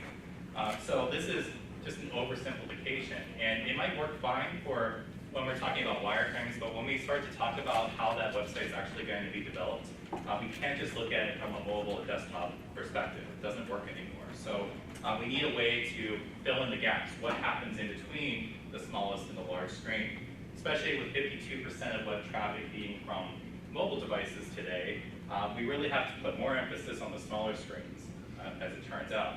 When I see wireframes and mock-ups presented, a lot of times we're very fixated on the large screen format. I'm sure I see a few nods here. And that's actually, you know, the least number of users according to web analytics. So how do we place more emphasis on, you know, the smaller screens where the majority of users on the web are using our product? So some of these problems can be solved. There's some solutions out there. The new world wireframes. So I want to take you through some ideas I've been trying out with wireframes to kind of combat some of these downfalls, you know, with lock-in and defining the design too early, and also multi-screen and interactivity. How do we solve for those in today's wireframe? First one that I alluded to many times in the presentation is HTML wireframes. And for somebody that's maybe not familiar with, you know, coding or CSS, this could feel a little overwhelming, right? Making wireframes in HTML. Why are we coding so early in the process? And I've, you know, floated this idea by teams within the organization and other organizations. They've said, you know, we're designers, we don't code, we have developers for that, and we don't want to touch the code. And my argument is, you know, we're building websites in the end, especially in web design, and why not use the medium that we're building for to kind of also build our first design products in as well. You know, we get things like responsive for free if we build in the browser. And we can also reuse some of that code, presumably in the final product. It's not a throwaway deliverable if done in HTML. And so people like Brad Frost and others have started to experiment with this. So this is a wireframe, a very simple low-fidelity wireframe built in HTML. Very few, design decisions here.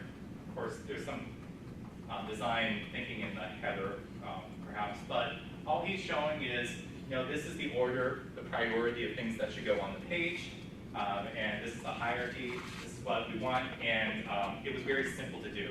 If you took a beginner HTML class, you could probably do some, H1s and H2s, hopefully, and then maybe some background colors in there for, the shades of gray. Very simple. And what he'll do is start out with something like this in HTML, just very low fidelity, and they'll build on this as they go through the design process. Maybe they'll go into a graphics program and start to mock up something and then come back to the browser after they figured it out. So they're not completely doing it in the browser. But they'll start to iterate on it, make changes, and show this to the client as they do. And so that first web page kind of transitions through several states and then becomes that final web page. And of course, this is a responsive wireframe. So I'm showing you a static image right now, but it's in the browser, so they've already thought about how that screen size is going to change as they've gone through this process. And they've also built it mobile first, because of course on the mobile screen, typically you're stacking things and prioritizing that way, one on top of the other. So you're already thinking mobile first, not desktop first, when you take this approach. So that's HTML wireframes. And one thing that I found is using a program like CodePen, which is free, codepen.io. This is basically a coding tool right within your browser. And so if you're building HTML and you don't want to worry about, setting up a server, like installing all this software, it has all the software just right within your browser, and you kind of code at the top, and then your end design deliverable comes out at the bottom immediately. So I use this just to kind of experiment with it for a client. So like this is my HTML up here, and then I kind of make a change, and then you save it, and the browser refreshes to show that immediately. And you can get a link generated right away, so you have a link to share with the rest of the team, and the rest of the team can come in here and work on the same HTML document along with you. So it's very collaborative. And of course, you're getting HTML, or you're getting the responsive as part of this, so you don't have to worry about the mobile size and the desktop size and having two different wireframes and to update for everything. This is, I would say, more along the higher fidelity level of a wireframe if you look at it. I wouldn't recommend starting at this point. It's going to take a lot of time, and again, we don't want to start too low or high fidelity in the process. We want to start low fidelity. So this took some substantial time, right? Because I created all these components from scratch. So you don't want to be at this level at the beginning. Start really simple, just with H1, H2 tags, and then work your way up to something like this. And the idea here is that hopefully when we start to integrate design, we use this exact same document to start to add styles to the wireframes. We're not starting over with the design in a separate program. So this is our entire prototyping tool, and we build on the code that previous people have built for us. So we hand this off to more of an interaction designer, and hopefully they can take this and start to form styles and the overall final prototype using this code, so we don't have to recreate things. That would be an ideal world. Another approach, and I've shown some of these too, is what's called a priority guide. They call it a priority guide in Alyssa part. And this is basically taking all the contents and elements that you want to see on the screen, and in a static format, just showing it in boxes without defining things like structure. So you can see the difference here between the higher fidelity wireframes I showed you and this, which is really just taking what I was showing in HTML and doing it in a static format, main content, and so on. It's going to go in this from high to low. This example here has a little bit more detail. They've annotated every section of the page. You can see structure here, certainly. You can imagine this on a mobile phone, but it's given the designer a lot more flexibility. So if I come in here as more of a visual designer, I can take these elements and arrange them in a way that I think is suitable for the content. But I already have established the structure and the order and the priority. So it's a step backwards from the examples I showed you in a good way. And you can do this in a spreadsheet. So I've used Google Sheets. I love Google Sheets. I live in it just because it's so easy to edit and collaborate and share. Yeah, Sean knows I use it all the time. And I'll just take like an outline, like I have the home page, and a spreadsheet is well suited for this kind of format because it's already in a vertical column-based format, right? So I love this approach, and you can have notes and annotations right within the spreadsheet. You can also do this with sticky notes, traditional sticky notes, or virtually. So this is a tool we use to define priority and content called Mural. That's mural.co. And this is basically a virtual sticky note tool where you can take these notes from the side and you place them onto this whiteboard, and you can have as many collaborators from your team as you want in there, kind of editing them and reorganizing them. And we've even put the client in here before and had them watch as we kind of organize the content and said, for the home page, we should really have the client testimonial up above the services. That's more important. So we can kind of take that and rearrange the page live, again, without worrying about the visual layout and the columns and all those things that are more visual design oriented at this level. So that's Mural. Big fan of that. And then even a step back further is what one author calls a story frame or a content document. And this is what I showed you before. Basically taking a step back and going into a blank document like a Google Doc and just writing your content as if you were telling a narrative. So what's the narrative of this web page? And if you think about it, every web page should kind of tell a story from beginning to end. So what do I want to say at the top? And then going down, probably at the bottom, I want to have some kind of call to action, like get started now. So I'm just formulating the content and the priority more as a static story document that I can then edit right within the browser and get feedback on, again, before I go into the final deliverable. So this is a really good way. I like this, again, in Google Docs, really easy to create these and share them with a client or your team members to perfect these documents in terms of content and priority before you start building that structure. UI libraries. So this is a little higher fidelity. And you might be familiar with tools like Balsamiq, are really big on these. So this is basically a user interface library for wireframing. So basically they provide you with all these pre-built components that you can kind of place together into some kind of format.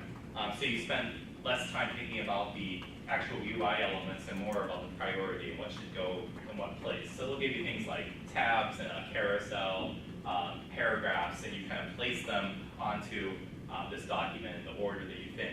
And the good thing with these is you don't really have the ability to create new components. So as much as you want to jump into design, you can't actually modify these things. So it is essentially locking you into a specific kind of fidelity of design. So you can't make those new components.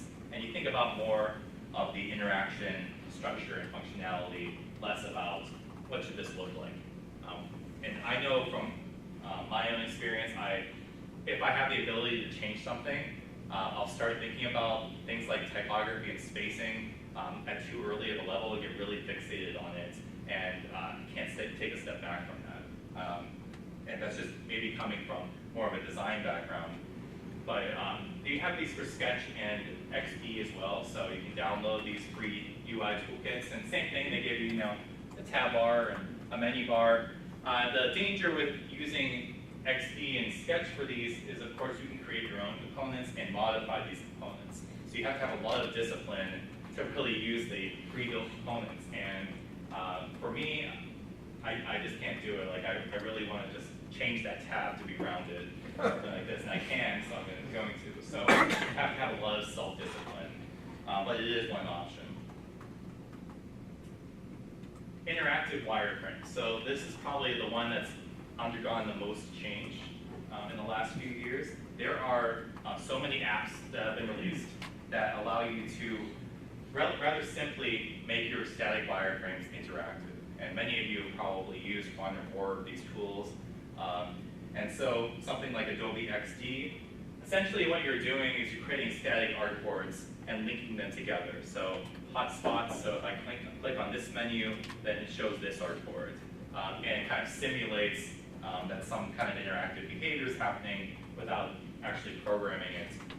And of course, these components, these deliverables don't really contribute, again, to the final website or app in any way, but they're just being demoed. They're just a demonstration of interactivity. I have seen demoed many times and talked about, this is the Holy Grail app that you can design in a static tool, and it's going to output a final website that you can use in production. And in my experience, I've never seen one that works well or performs well or is accessible or well structured. And so, for now at least, I don't see that happening. I think static wireframes and mockups are going to remain separate in many cases from the final deliverable. This is what something like InVision looks like. How many InVision users are there out there? Yeah. InVision is really great for sharing your work with clients, getting comments, but also adding things like interactivity. So you upload your images or sync them from a tool, and then you can, again, link them, even create things like menu overlays with some really light animation effects. So I really like this tool. This is the one that we use in-house. And then you kind of end up with something like this. This is a mobile app, wireframe that I did in XD. And it really feels like kind of a native experience, especially when we're talking about native mobile applications. And you can create something that feels really realistic and gives you a really good idea of what the user flow is. But it is fairly low fidelity, so we're not making too many design assumptions with this level. And then if you need something with more advanced animations, these tools aren't going to solve that problem. Many times the animations are pretty much like fade in, fade out, dissolve, those kind of things. So there's better tools for those kinds of things. And then the final point I wanted to make is you don't have to show and present all wireframes or all levels of fidelity to clients. Some of these things can be kept just internally within your team, or even with just you as the UX designer to help you get to a certain idea or form a certain thought. They don't have to be thought of as deliverables. So you can utilize them internally. Something like sketches or lo-fi. You can pick at what point is this presentable or should it be shared with the client. The caution I have for you is sharing something too late in the process. So what's that happy medium where we're sharing something and we have enough time to get feedback before we're too far into the process with too many hours burned and we're too far into the timeline. It's always something you're thinking about when you're doing a client project. And I think this works well, particularly for smaller teams. So if you're a close-knit team or you have a really good relationship with your client, you feel a little bit better sharing sketches and maybe even sharing some light wireframes with the client and not having to worry about, is this presentable? Is it, is there a spelling error? Is there something that's not quite perfect here? It really depends on that relationship and what the overall vibe is with your clients. And I think this becomes particularly important with these new hybrid, I call them experienced designer roles. Seeing these a lot lately. This is the role where maybe you all do the wireframes, information architecture, the UX part of the project, but you're also responsible for the visual design, interaction design, the even prototyping part of the project. And I'm starting to see these roles pop up more and more. And I'm not saying that this is the way we should be going, but if you are one of these people who have these skill sets, you can move a little bit more freely between deliverables without having to worry about making everything presentable, because you're the one doing the wireframes and you kind of already have an idea of how that will translate into the visual design. So you can choose what to show to the client and be a little more agile in what what kind of fidelity should I use at any moment in the project. So if you're working just on the UX side and you maybe have a separate visual designer, this may not work as well for you. You may have to have that more formal handoff. Here's the final wireframe, and here's the start of the visual design process. So you have to make it a little bit more formalized, just because there's maybe 2 different contributors working on it. You know, that could create more like the waterfall approach, where we're kind of handing off things. But it's kind of a reality in some situations, especially, like I said, a larger agency, where you know, the visual designer can't be involved until it's time for their part of the project. It's just an unfortunate reality sometimes. So for me, I'm working, you know, on a redesign of my personal site, and you know, I don't have a client that I have to hand off things to or get approved, and I'm also doing the entire process. So for me, that kind of works well to kind of start with more of a wireframe, black and white, and then quickly kind of iterate that into more of a design using that wireframe, and then take that design and start to use something like CodePen to kind of validate and code that component out and see how it works within the browser. So I'm kind of doing this entire process as a hybrid experience designer. Not everyone has that luxury or that skill set, or even wants to have that level of responsibility. You maybe want to be focused on just one part of the design process, and that's totally fine. But if you are more of a hybrid, you can kind of, these deliverables kind of blend into one another and are less defined throughout the process. So just some final thoughts before we take a look at our document. Have you added to the document? Okay, so final thoughts. Wireframes are not equal to UX. So when we talk about UX, many times people in the agency or organization see you as the wireframe person. Yeah, that's the guy that does the wireframes, and they don't think about how you should be involved in the research process or the information architecture. So wireframing does not equal UX, and you shouldn't let people just see you as kind of the person that generates the wireframes and then goes away to the next project. You really have to be involved from an overall strategic perspective. So make your value known just beyond these deliverables. Your deliverables are not the value, what you do, what UX designers do. And don't ever make a wireframe without first understanding the strategy and the scope of the project. Really important. Of course, content and strategy inform wireframes.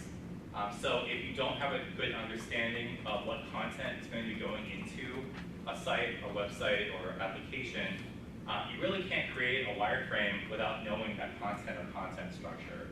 Somebody asked you to create it with lorem ipsum, just fill in lorem ipsum, we'll figure it out later. That really provides little to no value to anyone. Think about it, like lorem ipsum, what does that mean? What content is going to go into this section? Only use it if you really can't, if you have no idea what content will be in that particular wireframe. But I try to, even if I have to write the content myself, I make up some garbage content that kind of says what I want it to say, even before I have a content copywriter on the project. It makes it so much more meaningful. Every organization and project is going to be different in terms of wireframes. So what I'm saying here may or may not work for your organization or your project. And in terms of projects, every project is different. If you have a smaller website, it's going to be different than a large scale enterprise site where you're working with a huge client and a big team. So read every situation and pick the deliverable that you think is right for that project. Use your time and resources wisely when we're thinking about wireframes. Don't overdo it. Don't blow all of your budget making these wireframes look really, really nice and designed if they don't add value to the project. What's good enough to get you by, to demonstrate something. And then finally, early collaboration is really essential. So we can't work on wireframes in isolation without knowing how that's going to translate itself into a visual design in the end, and how that visual design is going to translate into a developed final project. We have to communicate as a team and think about why are we doing this wireframe in the first place, and how is it going to add value to the rest of the team and the project? Okay, and then finally, a lot of people, ask what do you use in terms of wireframes? What's your toolkit? So again, these are things that work for me that I use on a daily basis with multiple clients. So of course, pen and paper, sticky notes.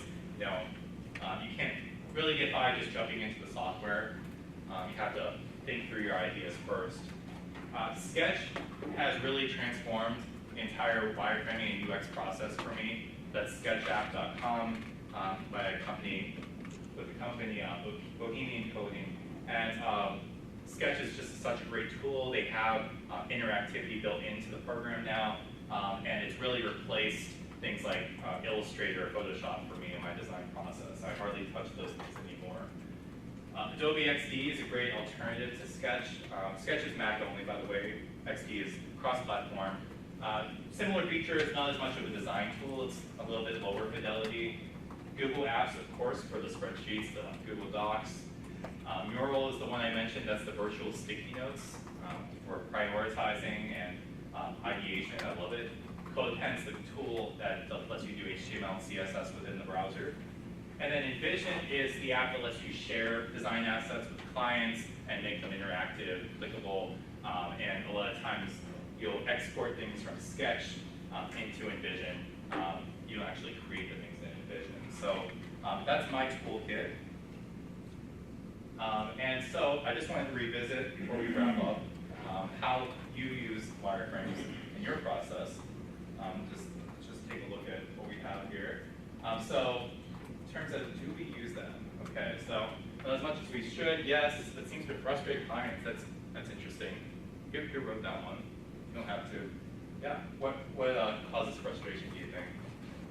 Most of I think they so badly want the design, they're so completely resistant to a wireframe, that they're like, okay, yeah, can we see the design? Yeah, And I'm like, just get to the design. we'll get there, Yeah. let's talk about this first, and they won't even pay attention to it. Yeah. And so the point of the wireframe was to purposely use the distractions of colors and pictures and images, and I think some people just, they won't go there, they're just like, Yeah. no, I need the pictures. Yeah, in the end, the wireframe is more distracting. Yeah. Yeah, so we have to frame these things first off when we're showing them in a way, where we explain, this is what this is what the wireframe does, and this is what it is not. You're not going to see the colors, the type, the layout, and sometimes, we give that explanation, and they're just fixated and want to see the design, but I think explaining the benefits of why we're having a focus on the content.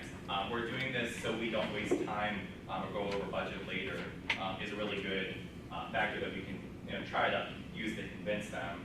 A few people say yes for each website. Okay, it's part of the process creating a higher fidelity from initial sketches.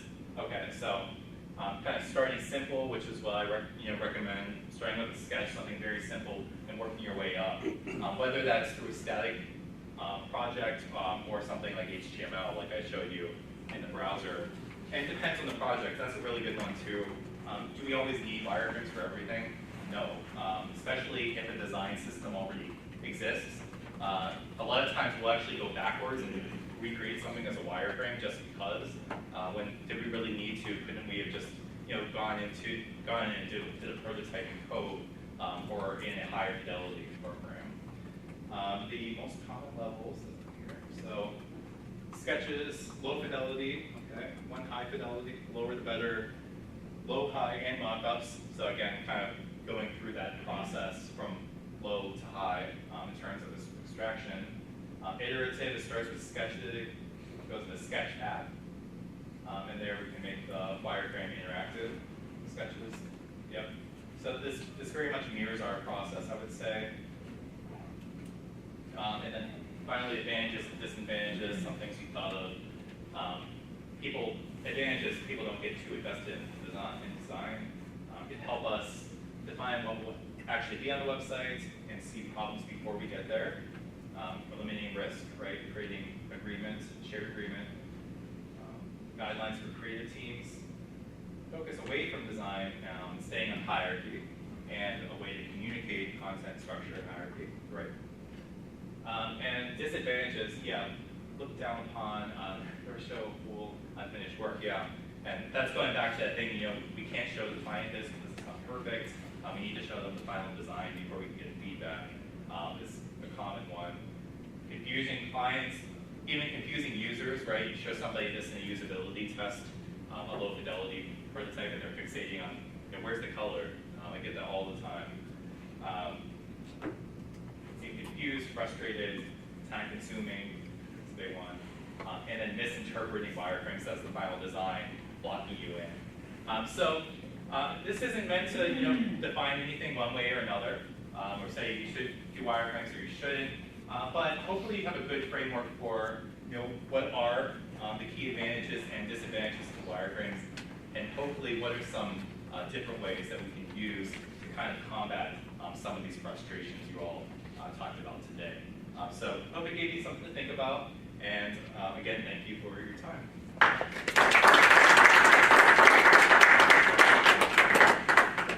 we supposed to end at 3? Did I go over? I don't know. We started after lunch late. Yeah. Everything was pretty bad. Yeah, you know, if anyone has questions, yeah.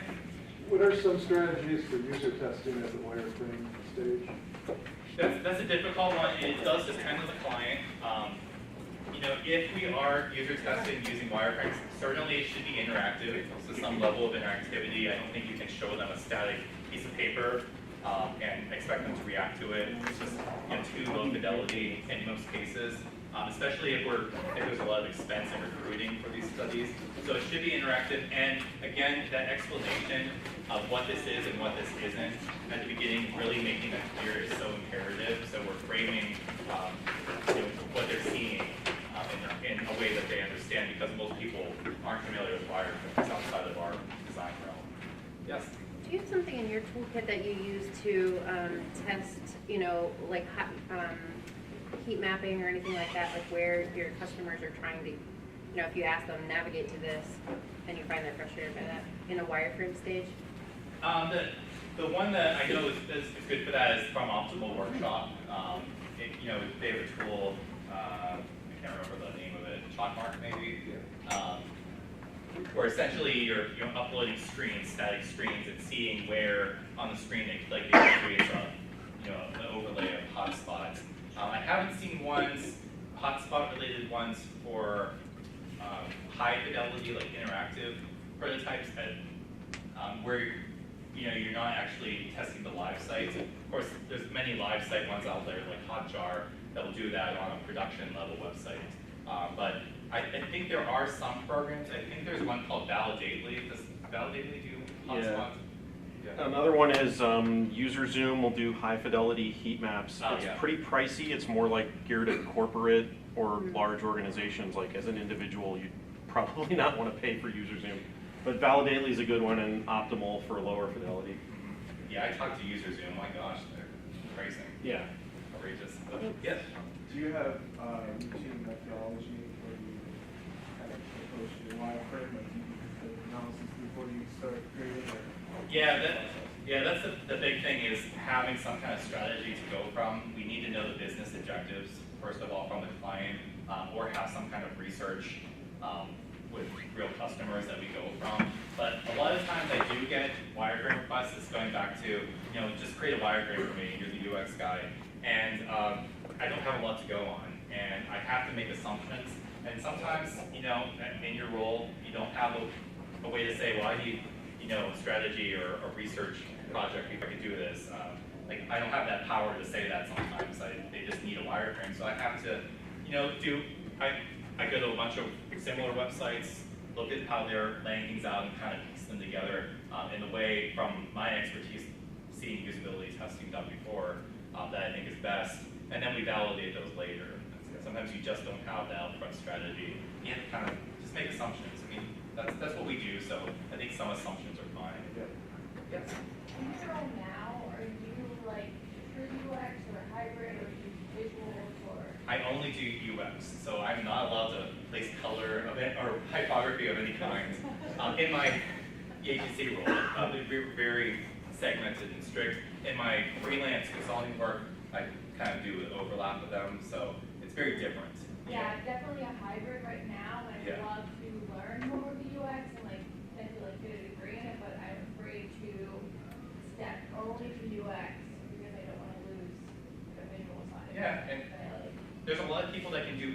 think it's framing your mindset so you can separate a UX methodology and thinking from visual design. It's hard to do. Not thinking about visual design early in the process. But you have to really be able to separate the two and kind of departmentalize yourself. Yeah. Thank you for the presentation. It was very well planned and very well thought. So Thank you. it's a very valuable information. So I have just one question. Like out of your toolkit, you did not mention about anything about Axure. Is there a particular reason you don't? Would like to use that or? I know some organizations, a lot of organizations do use it. I find it to be a little bit too complex for our needs. A lot of times we're not dealing with logic and a lot of massive data that we need to show. We're using maybe placeholder content.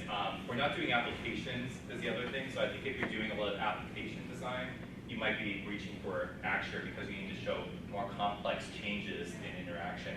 Whereas on the web, I think we're a little bit more content focused in the advertising agency, and Axure just is a little bit too far of a reach for us and requires a little bit too much. Like you can get really in the weeds in Axure and almost create your own like software prototype when you're doing these things. So for our purposes, that's why we don't reach for it, but I can see application designers sort of using it. Yeah. Yeah. Any other questions before we wrap up? No, I think it's time for the next one. So, all right, thank you.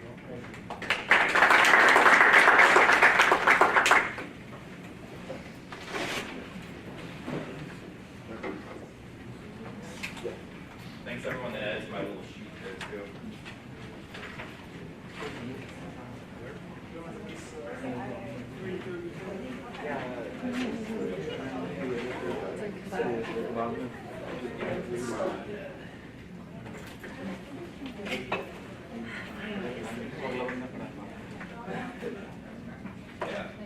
You can't schedule nap time. Who's there? After you start. Yeah, I love talking about it.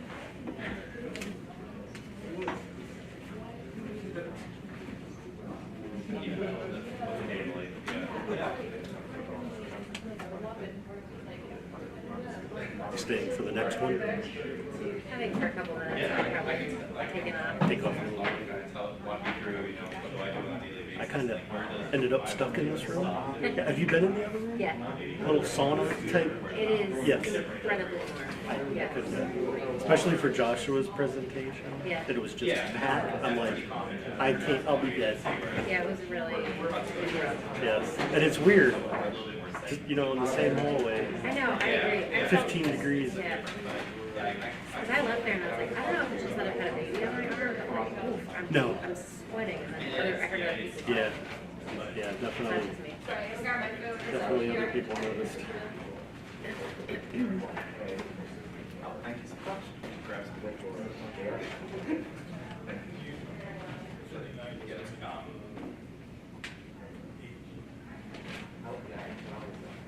Chris.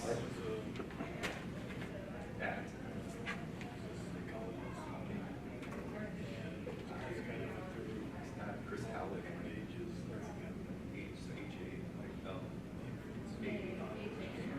.com.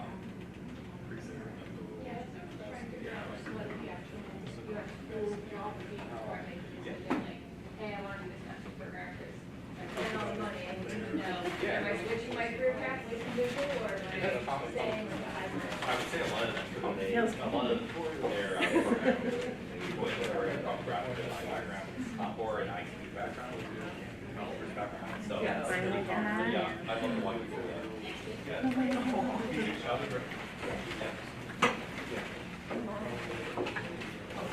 Thank you.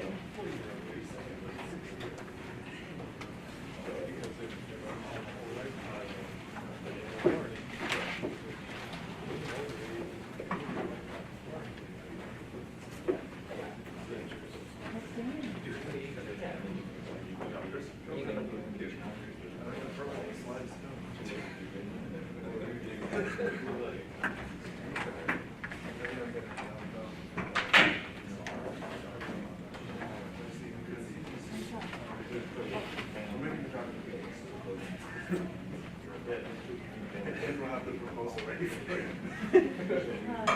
what we'll do. We'll bring the proposal with us. Good with us. See you guys. All right, see you.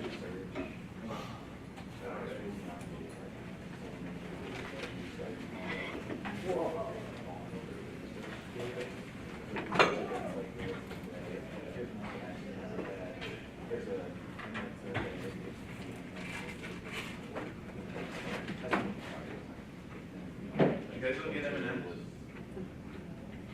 It's the end of the day, you gotta get sugar. Are they actually M&Ms? They have W's on them, so they cheaped out. Turn them upside down. Damn it. It's either that or Sigmas, I'm not sure.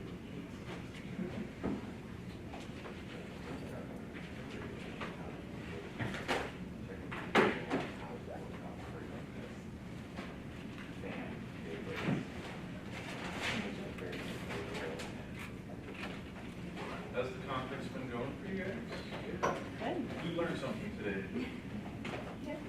Who here did not speak? Not give a talk? Most of you guys. Who here went to a talk and thought, I'm not gonna give that talk? Nobody? The very first conference, professional conference I ever went to ever, that was probably one of my biggest takeaways, was like, I think I could speak at a conference. Here you are. And here I am. God only knows, I probably just set myself for lots of embarrassment. But it is what it is now.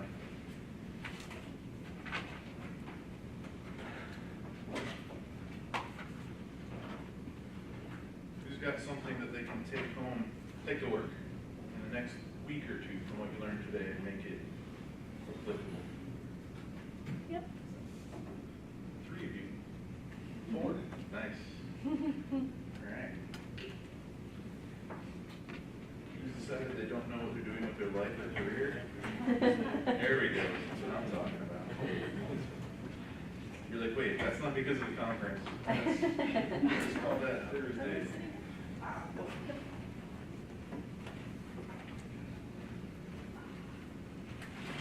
Go to the after party. Who's like, what after party? Not supposed to tell. Oh, sorry. Is that Friday? Yeah, with the library.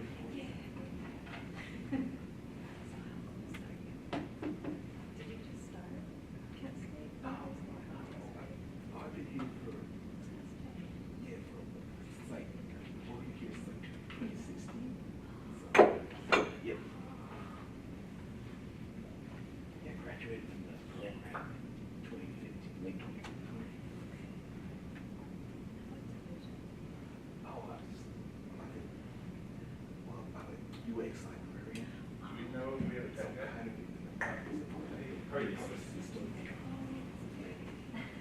You know how you were talking about how easy it was?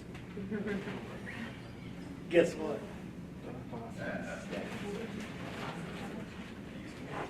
It's a hardware problem. Tech is fine.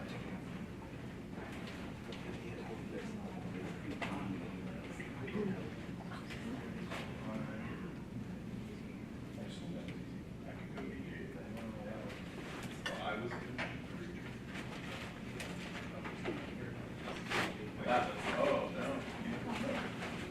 Yeah. Both tries.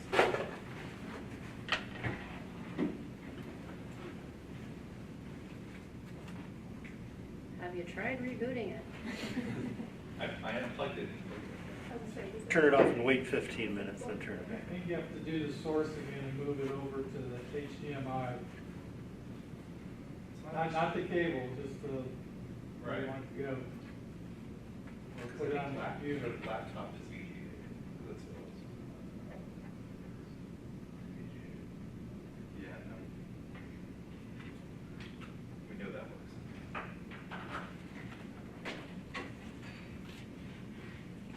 What was it on? Laptop? It was on. The irony of an information architecture conference. Yeah. At least we all know better than to blame the user, right? Yeah? Does that look like a presentation? We gave it, won't get the user experience. Man, this kind of stinks, because half the VGA adapter doesn't have a USB for my clicker, so I'm gonna click with my laptop. So who here is here because like the AI room was full? Really? Because it was You guys too all warm. chose to be- Because it was too warm. Oh. Now, since we closed in Yeah. All right, so this is a 3-hour workshop. Quiz every 15 minutes. So I will admit to you guys that you're a bit of a guinea pig for this talk. This was actually extracted from a full-day workshop that I did wean down to a 1-hour talk at one point. So you guys are my first 30, 40-minute talk version of this. So I appreciate your patience. So my name is Matt, and I do a lot of things. I do product consulting, whatever that means, lean, agile, I don't know, pretty much if you pay money, I'll come and help you out do something. I care a lot about org design, which we're going to talk about today. However, organizational change, especially in the enterprise where a lot of my clients live, is really depressing. So I bought a farm, and we currently board horses. So if you're looking to board horses in Concord, I'd love to talk to you later. And I also met a wonderful group of people, and I'm kind of representing or advising as their head of product at a company called Farm Fair. So real quick, I'm kind of curious. Who in here is like a UX designer, UX researcher? Who's a programmer? Any programmers? Any testers? Analysts? Managers? Who the hell do people do? Are there any female founder of ag startups? Any? Always, there's always one. There's always one. All right. So, who works on products? All right, great. 2, 3 people. I seriously don't know. What did I miss? What is what's a product? So that's fair. I will say for this talk and most of what I talk or write about, when I say product, I would say products and services is what I mean, but I'm not going to type that every time. So products and services. So they do 3 things. Sorry. So I think, have you guys all, I don't know, have you ever worked with a product or service that you felt was pretty good? You liked it? Okay, how about then, do you know, has there been a product or service you thought like, that was great? And you know it's great because it's significantly better than those ones that you thought were good? Now, anecdotally, do you know anything about the companies that made those products or services that you thought were great? Heard stories? Yeah.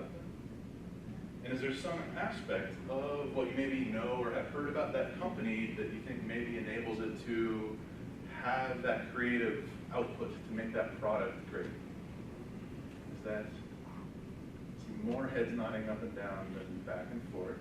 So I will at least then ask you to suspend your disbelief that this is true, and we'll kind of go into sci-fi mode then. So this is kind of my thing. This is kind of where I hang my hat. I think that there's a lot of great things that happen out there. I see a lot of great consultants and coaches and stuff come in, and they help product teams, product managers, product developers figure out how to do better practices and processes and stuff for making good products, and that's great. Who's working at a company or has worked at a company and they're going through some type of a transformation, an agile transformation, a lean transformation, a digital transformation, a cultural transformation? It's all of the above, right?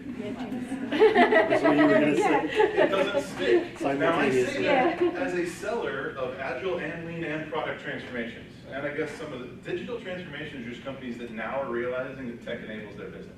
That's all digital transformation. One interesting thing about agile transformations, by the way, you guys all realize that, who's heard of Agile, right? Okay. You guys all know Agile is now as old as Waterfall was when Agile started replacing Waterfall? That should make you freak out like a little bit. A little bit. All right. So what is organization design? So this is not boring. So the funny thing is, organization design is a formal area of study. It's been around since the 50s. They studied how coal miners did work in the UK. They've studied some stuff around like how strategy aligns to it. The very first org map was written for the Erie Railroad, so kind of close to home, in something like 1856 or 65 or something like that. So organizational design, I would say, is a subset of social system design, which is a very broad topic. It includes government and like lots of other things could be social systems. It's really just how humans group together and interact. So then through the lens of how to make them effectively work in an organization. That could be a business or nonprofit or whatever, but usually the idea is an organization is this thing that has some type of purpose and direction, the thing it's trying to accomplish. And how do the people interact in the social systems do that to help that organization achieve whatever its goals are. But really it just becomes this amorphous area of study, because basically I think organization design just steals from everything else that ends in design and then just figures it like how to apply it to business or to organizations.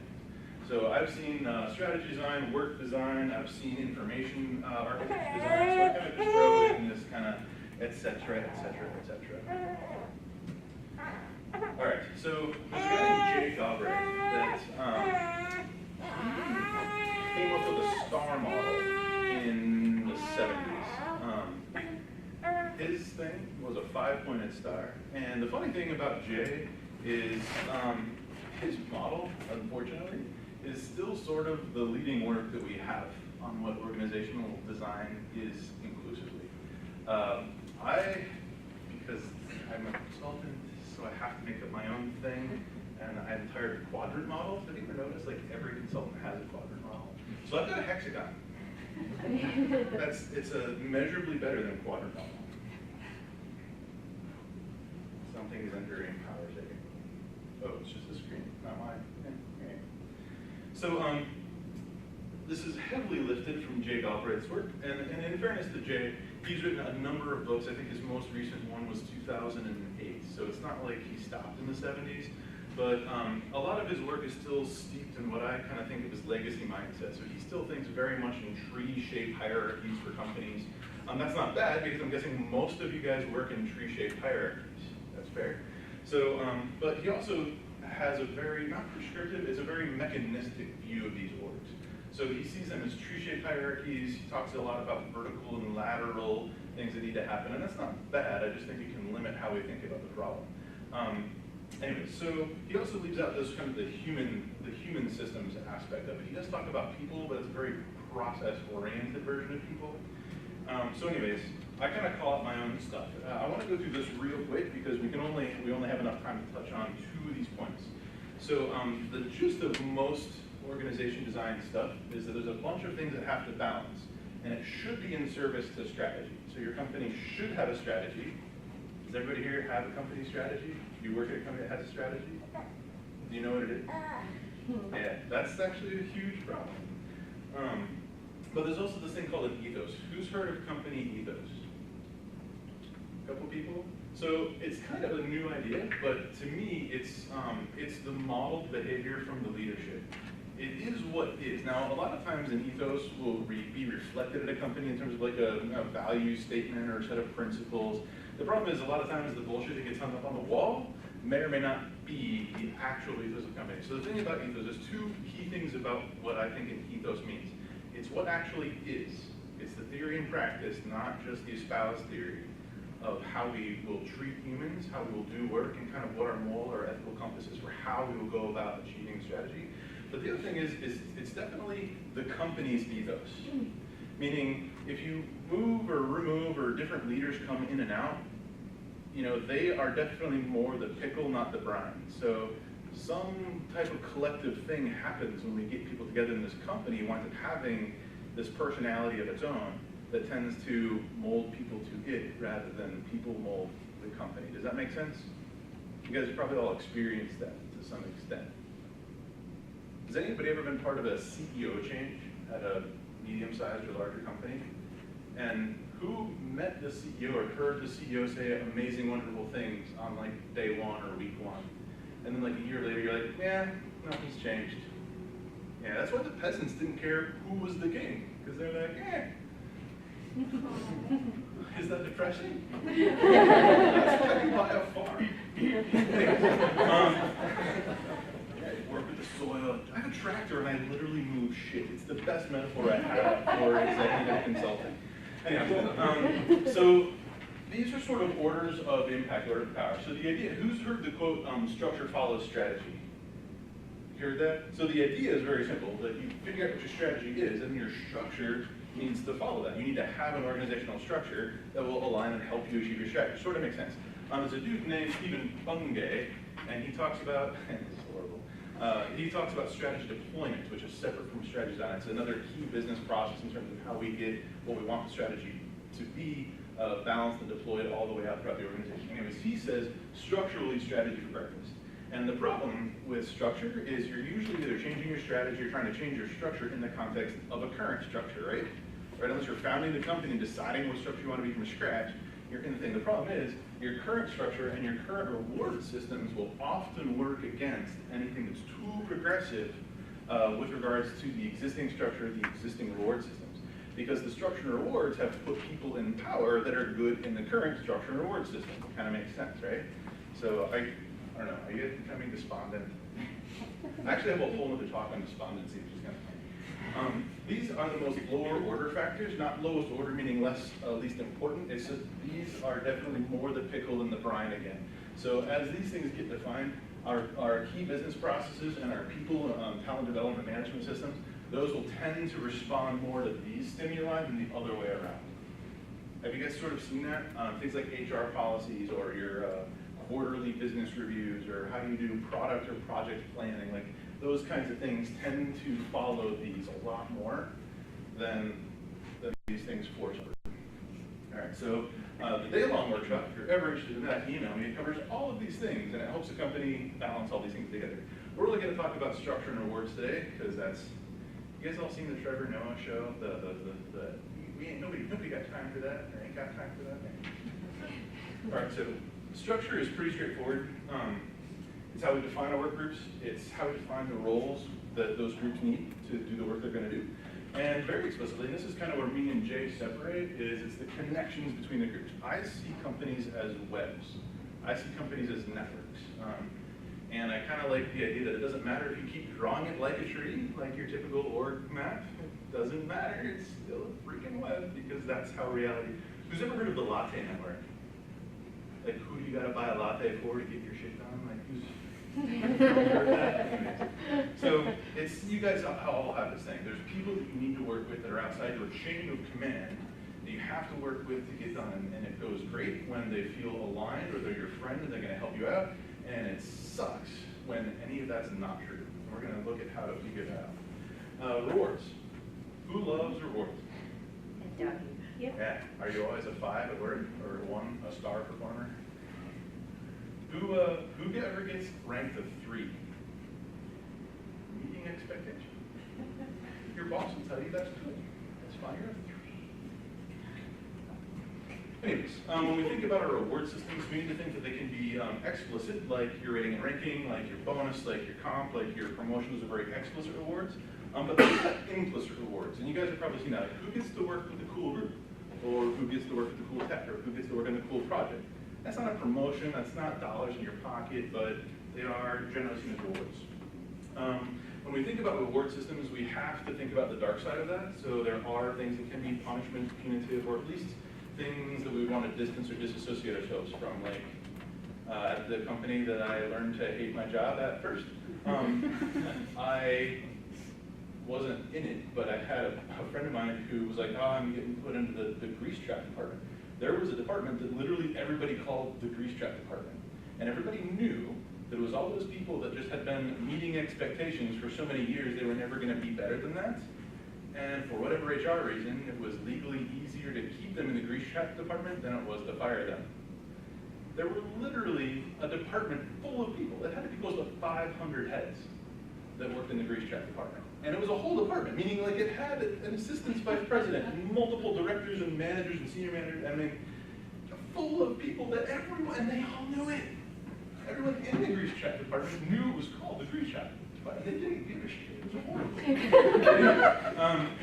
And then obviously, this is just sort of systems thinking. Obviously, hopefully our reward systems have our intended consequences. Like, I'm going to incent you with a bonus, and you're going to give me, because I've got a carrot right here. It's tricky though when that carrot becomes the stick. Anyways, that's how they got Mr. Red to talk though. Anyways, but rewards, any systems will always have unintended consequences. And that doesn't necessarily mean they're bad, it just means there's gonna be ripple effects that we didn't think about when we made these systems put in place. Make sense? All right. So we're gonna go through a handful of tools. Like I said, I don't have enough time to cover all of them. I have about 5 or 6 that I really love to use, and we're gonna go through just a small few. So a quick little rewards analysis canvas, something that I hate calling this, but I have to nowadays, the customer-centric VSM. The irony is deep in that one. And something called an organization net map. Who's heard of any of these? No one should have heard of the first one because I made that one up. Because I didn't have a tool and I needed to make one. All right, we'll jump into these. So this is mine, it's free, it's licensed, whatever, everybody can use it, reproduce it, whatever. I made this because there was literally nothing out there that I could find that helped me facilitate a company figuring out what its rewards were and what they were trying to do. So I don't necessarily think it's magical. I know this is almost impossible to read. The parts that I think are really kind of cool is I want people to break up, you know, if you're bringing your executive team together or management team together or just any group of people that work at the same company, get them to brainstorm what you think the explicit things are, and then what are some of the implicit incentives and how that goes. All we're trying to do is get a view of the world. At this point, we're just trying to understand the nature of the system, not necessarily make any particular change. And you can work through the other aspects of the canvas, but the other thing that I really like about this canvas, the part that I really have found impacts clients the most, is usually the, well, there's short-term and long-term impacts of the unintended consequences. Who's ever been given a spot award for staying late to fix a problem? Money, cash money, spot award, gift visa, a couple people. Who's been recognized publicly by manager, senior manager for staying late to fix a problem? Think that's cool? I'm not gonna say it's cool or not, but it does have unintended consequences. Anybody here a working mom? He asked knowingly. What if mom has to leave by 4 every day to get her kid, but she comes in at 6 every day because that's, you know, hubby's taking the kid in daycare. She wants to do great work and she does great work 9 to 5, but she can't ever stay late. And you could say he instead of she. It could be role reversed. So sorry, that was a little sexist on my part. But you know, here we've created through a reward system something that may not be as inclusive as we want to be. And my whole shtick is being intentional. So I'm not saying you should or shouldn't do that. I just want you to realize that when you routinely reward that person that has to stay late, there might be this unintended consequence of people that just have a limiting factor where they routinely can't do this thing that gets routinely rewarded. They feel less about themselves, or what's worse is when this starts trickling over into the implicit. Because managers, I don't know if you've ever met a manager, having been one, you never know. You see that person sitting over there working late, and I'll say he. And the reason I'll say he is because it's oftentimes that 20-something young man that has the ability to stay late, very often. And I see them working late. And I'm a manager, so, you know, I know that I have to work a 60-hour week because that's what my asshole boss wants to see, so I should be not a 3. And I see that person working late, and again, and again. You guys know how marketing works. I just need to get my logo in front of you enough that I'm top of mind and you make a decision. Well, when that decision is, who am I going to promote? Who's a hard worker? Who's going to do their best job for me? Yeah. I'm not saying it's right or it's wrong, and I'm not saying that they necessarily do bad work, and I'm not saying that all managers make that decision, but it's definitely a factor that I've seen multiple times, that people that send the emails after 6 p.m., who's seen that? Who looks at that timestamp and is like, 1 a.m.? Seriously, go to freaking sleep. Come on. But it happens, right? And I've seen, like CEOs especially, I think the further up that tier of kind of weird social mindset, the worse it gets. So here's a couple of crazy things. These are low-hanging fruit in terms of meaning if they can change, they will have almost immediately, generally positive impacts on your company. Not low-hanging fruit as in they're easy to change. So we've known about this particular one since the 50s. A dude named Edward Deming told us this when he was helping Toyota co-create Lean after World War II. I want that to sink in a little bit. 1950s. We've known this. This means if I'm going to give you performance feedback and I'm going to say you did or didn't meet your goals, or you're good or not at meeting your goals, that should not be coupled to your compensation. Who works in a system that does this right now? Curious. That decouples it. You? They say they do. Yeah, but, Maybe but, review and then they get the raise. right, the one meeting, Yourself get it on the same day. there has to be 2 weeks between those meetings. Oh, so it's a 2 weeks that makes them decoupled. Right, so it's You don't completely get the raise decoupled. in the meeting. Yes, Right, you should right. completely forget that performance meeting, yeah. How clever of them. It's a complete fraud. That obfuscates it completely. If you're getting ranked, if there's a fixed amount of money, there is a bell curve, just math, it's just how it has to happen. Not every, and it's worse when they have internal policies that make that a zero-sum game, meaning if I'm gonna give somebody more money, then I have to take it from somebody else. Nordstrom's does that still to this day. I can talk about them because they're not my client anymore. But, bonus similar. In fact, if you think about the implication of what the first one means, if your company does bonuses, usually one of two things happen. If you're getting a bonus, you get it so often and it's within a tolerable range that you really just consider it part of your salary. Yeah, if that's the case, you're probably underpaid. Your salary, your base salary is probably below market value, probably. Or it's about average for market value. Either way, your two choices, if you want to try to apply this to bonuses, you either get rid of bonuses, and if getting rid of bonuses means people think they're taking a pay cut, then raise people's pay. That's pay people in alignment with how you see fair market salaries, and just get rid of bonuses. But if you want to have bonuses truly be icing on the cake, then just set it up like profit sharing. You're freaking out. What's happening? What's going on? I work in a nonprofit, so. Perfect. So there's no profit sharing. There's Are there no bonuses? raise, there's no bonus. Yeah, but you know, you get the reward of saving something. In fairness, there's a very fine line between self-employed and nonprofit sometimes, so I feel your pain. My farm is nonprofit for 2 years running. Create level-based pay systems. Some people call this ladder-based or rung-based. Has anybody heard of this? So the idea is like within a role, you might have something like a junior, mid-level, senior, but for every role there is a salary. There's a point salary. You know, if you're level 1, you get paid 50 grand, level 2, you get 90, level 3, you get 120 or whatever. And everybody at the same level gets paid the same amount of money. And that's just how it is. In order to, the mechanics to make that work aren't just that simple. There's a couple things you'll notice that usually the actual dollar amounts in comp between, say, a level 1 and a level 2 between the levels are pretty chunky. When I help companies design these, I usually like those to be around $10,000 to $20,000 in steps. So they're fairly significant, especially if you think about it in terms of a percentage base. It's usually a lot bigger than what most people get for a pay raise on their annual review. The other part is you need to have clearly objective, demonstrable goals that you can do to show that you're at level 2 or whatever. And that's usually why they need to hire a consultant, is because going through that process can be very tricky, because especially as you go into things like, I want to be a programmer on a cross-functional development team. What does that mean? Does that mean that every developer just knows a lot of developing things? But man, what about being cross-functional? How does that work? But does that mean I need to learn a little bit about front-end and back-end? What about UX? What about test? What about businessy things? What about producty things, right? So figuring out where you want to require a specialty, or where you want to see progression, but you don't want to restrict what that specialization's in. Maybe I'm not interested in UX, but I am super interested in quality assurance and testing. So maybe it's okay, given that's not my specialty, that I can choose between those two things to learn a little bit in. And I'm still generalizing out while continuing in my specialization. So that's the gist of how you design those. The trick is then, how do you make those demonstrable? How do you know that you can do a thing?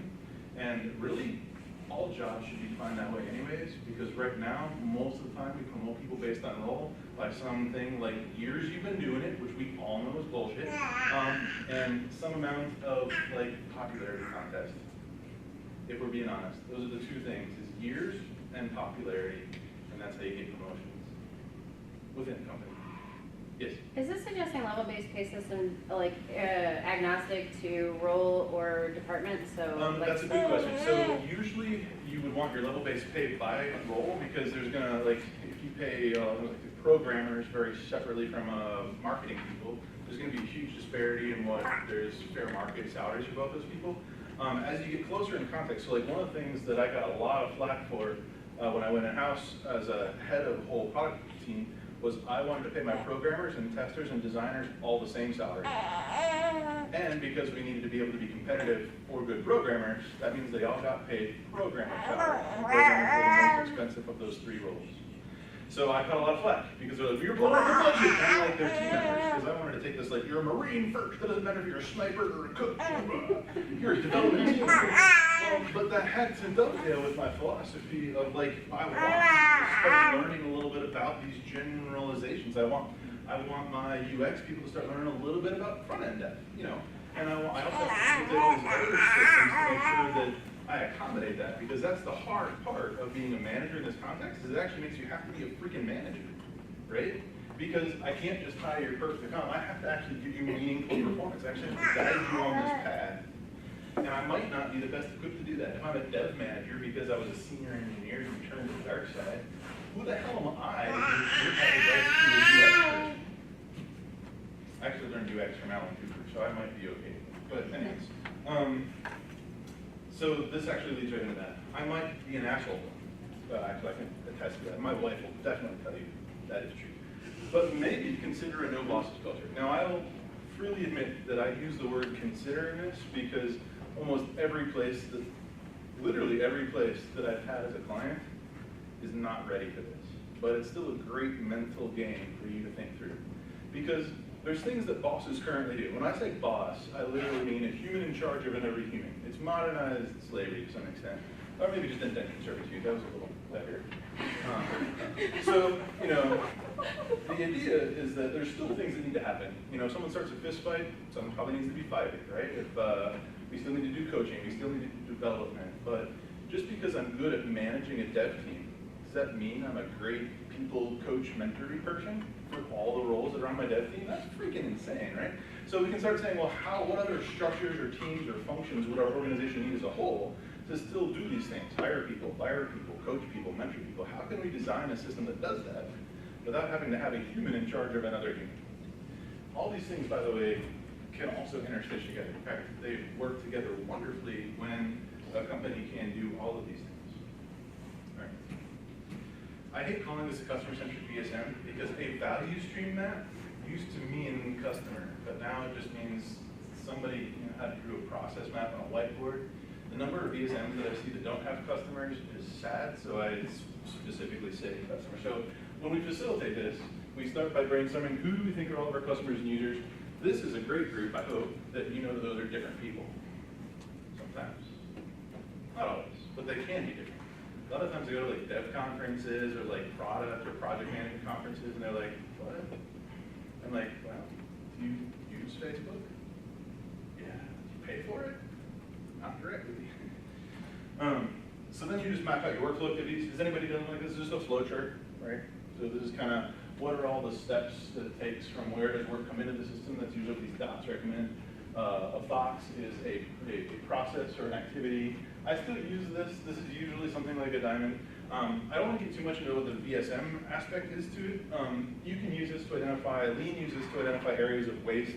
Where do we spend a lot of time? You can put things like min, median, and max times between them. You can figure out what's the time that work wastes before it can get processed. So that's like lead times and queues. So you can actually do a lot of process improvements type of work, Kaizen projects and things like that, by doing a value stream map of a process where there's an endpoint delivery and figuring out what your waste is. So there's a whole other talk about value stream mapping. But the other part that I really like to do, especially with regards to like where does development get its work from, because usually when we do these, we forget that there's a whole like, we should validate our assumptions about what product we're building, right? I love going to DevOps conferences. I have this, have you guys all seen the I Love Lucy where she's eating the chocolates? And I've got it, but I've replaced all the chocolates with those little poop emojis. And I'm like, look, it's continuous delivery without product validation. It might not all be true, but we don't know. We don't know because we're not validating. Anyways, so to that end, we should also add how we're interfacing with what people that we think of as our customers, and what market sensing mechanisms that we have along the way. And then just sort of like the other stuff, we should label where those interactions happen and what we're doing with that information. So it all kind of works together to make a system. The problem with these kinds of charts, these kinds of diagrams, is they're very process oriented. They don't necessarily tell us which people are involved with this. So, excuse me, that's where this kind of org net map comes in. Who's done mind mapping before? Anybody mind map out ideas, talks, or groups? A couple people? Mind map's super useful tools. It's basically a mind map, meaning we're going to have nodes and like connections between nodes. But in terms of drawing one out, I kind of want to give you a couple facilitation tips. So I never use the circles, but imagine there's kind of concentric circles. And we're going to plot out like an org or some sub-part of an org. As you kind of go from the outside in, kind of consider these higher order functions of authority. So like a CEO might go smack dab in the middle, right? A dev team or individual contributors maybe fall on the outside.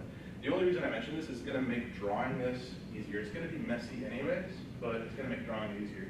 The other part is, as you start kind of mind mapping and brainstorming the parts of your organization, if they feel closely related in function, like a lot of times you see like product management and marketing go close together, or product and sales, or product and dev, just try to make those branches closer to each other, because it's going to, again, make the messiness a little bit less messy. And then we're going to connect all these nodes in various different ways. Most org charts only do this, right? Your hierarchy. You're usually it's like who's boss, right? The value stream map talks about value flow, so we're going to show that in green. But what we want to see is how does value flow through the people system, not through just a set of processes or activities. All right, so let's get started. Boom, hierarchy. So we've got a senior leadership team, product manager, product management. These are probably VPs at this point, VP of engineering, VP of product, head of ops, head of sales. So far, so good. Seems like a typical enterprise structure. Product has a launch team, user experience design group, user experience research team. So far, so good.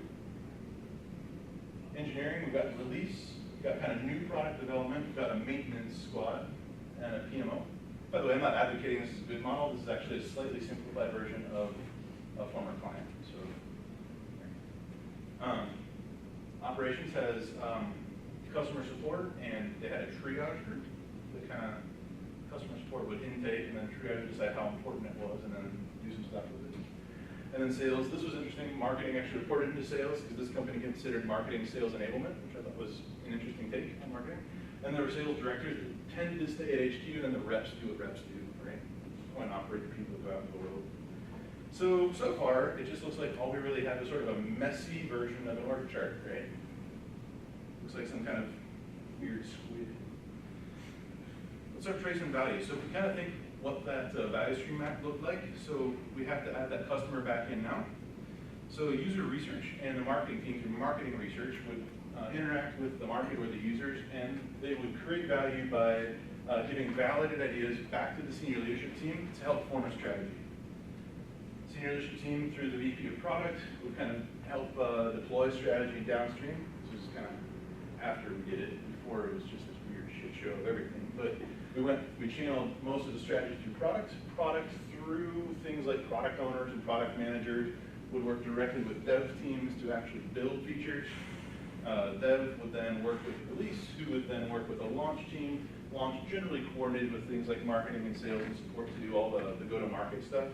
And then they would release. So kind of we release through launch to the customer, and this is our value path. Now, the funny thing is, without any of the other connections so far, just from the lines you see, who thinks there could possibly be just a little org dysfunction? Okay. Where do you see that?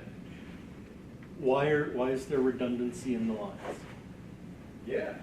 Well, redundancy? What do you mean? Well, I mean, you have possibly two paths. Sorry, I'm a data architect, so I look at paths. Yeah. There are two paths between two different nodes. Why is that? Sure. Well, one thing you might know is hierarchy, especially in most hierarchical tree-based systems, also tends to dictate reward.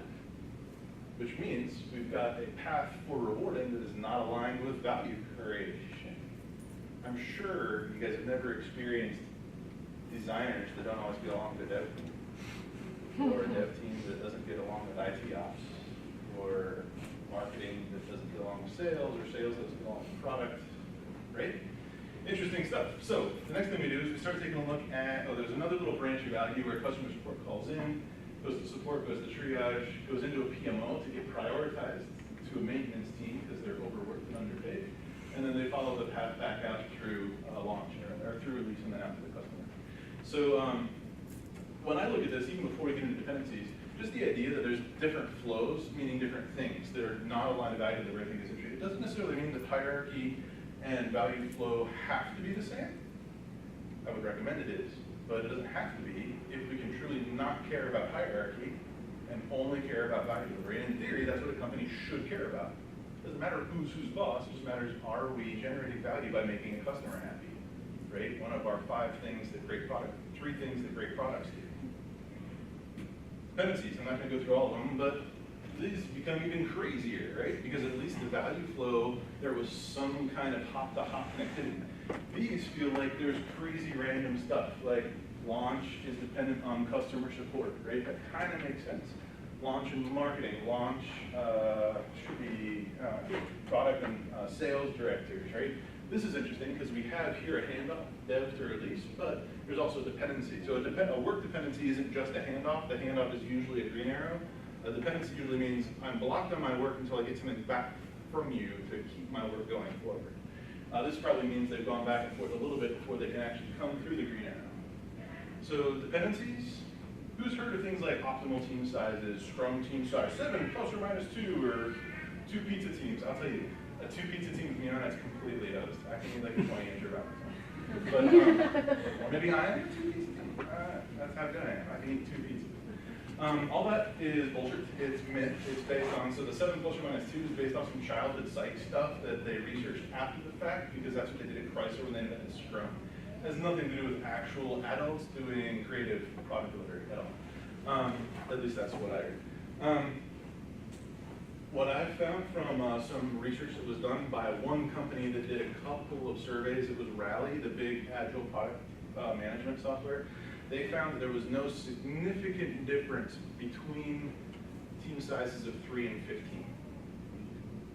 And usually what wound up happening, what was more of an impact than team size was dependencies and assholes. It doesn't matter if you have an asshole in a team of 3 or a team of 15. I guess your likelihood of having an asshole is bigger if you have more people, but maybe we just don't hire assholes and team size is fine. But anyways, something to think about. Who's read that? There's like the no asshole rule book. It's great. Anyways, friction. So friction is any kind of impedance mismatch between the two groups. I would say 90% of the time, in my experience, friction comes from goals. The reason that design and dev are usually have friction between them is because designers are incented and rewarded either as individuals or as teams to come up with really great designs, they do this thing, and they don't always get a chance to make sure that they can be feasible. Even when we can make sure they're feasible, sometimes we don't have the time to do it that the product or project manager want us to do it in. So there's all these things, but it comes down to local incentives are driving behavior one way, and another group's local incentives is driving another one. Security teams, I love those guys, because we want our apps to be secure. But the most secure server in the world is the one with no software on it, right? So when a security team is incented to prevent new features from getting on a box, and dev teams are incented to get new features on a box, how does that work? Not well is how it works. So these are some examples of friction that were in this organization. So there was some different incentives, as you kind of might imagine, between sales directors and product managers. Specifically, these guys were really incented to validate stuff and try to drive towards product market fit. These guys were, incented based on quarterly sales. Did I get this customer who wanted this thing? There was always disunification between those things. User experience research, we were talking about this earlier, Felicia, but user experience research and market research. There was a huge conflict between how to go about doing that work. Market research would do some initial first pass and then a whole bunch of like MBA grad analysis number crunching, and then just say, here's the set of features that's going to open up this addressable market for us.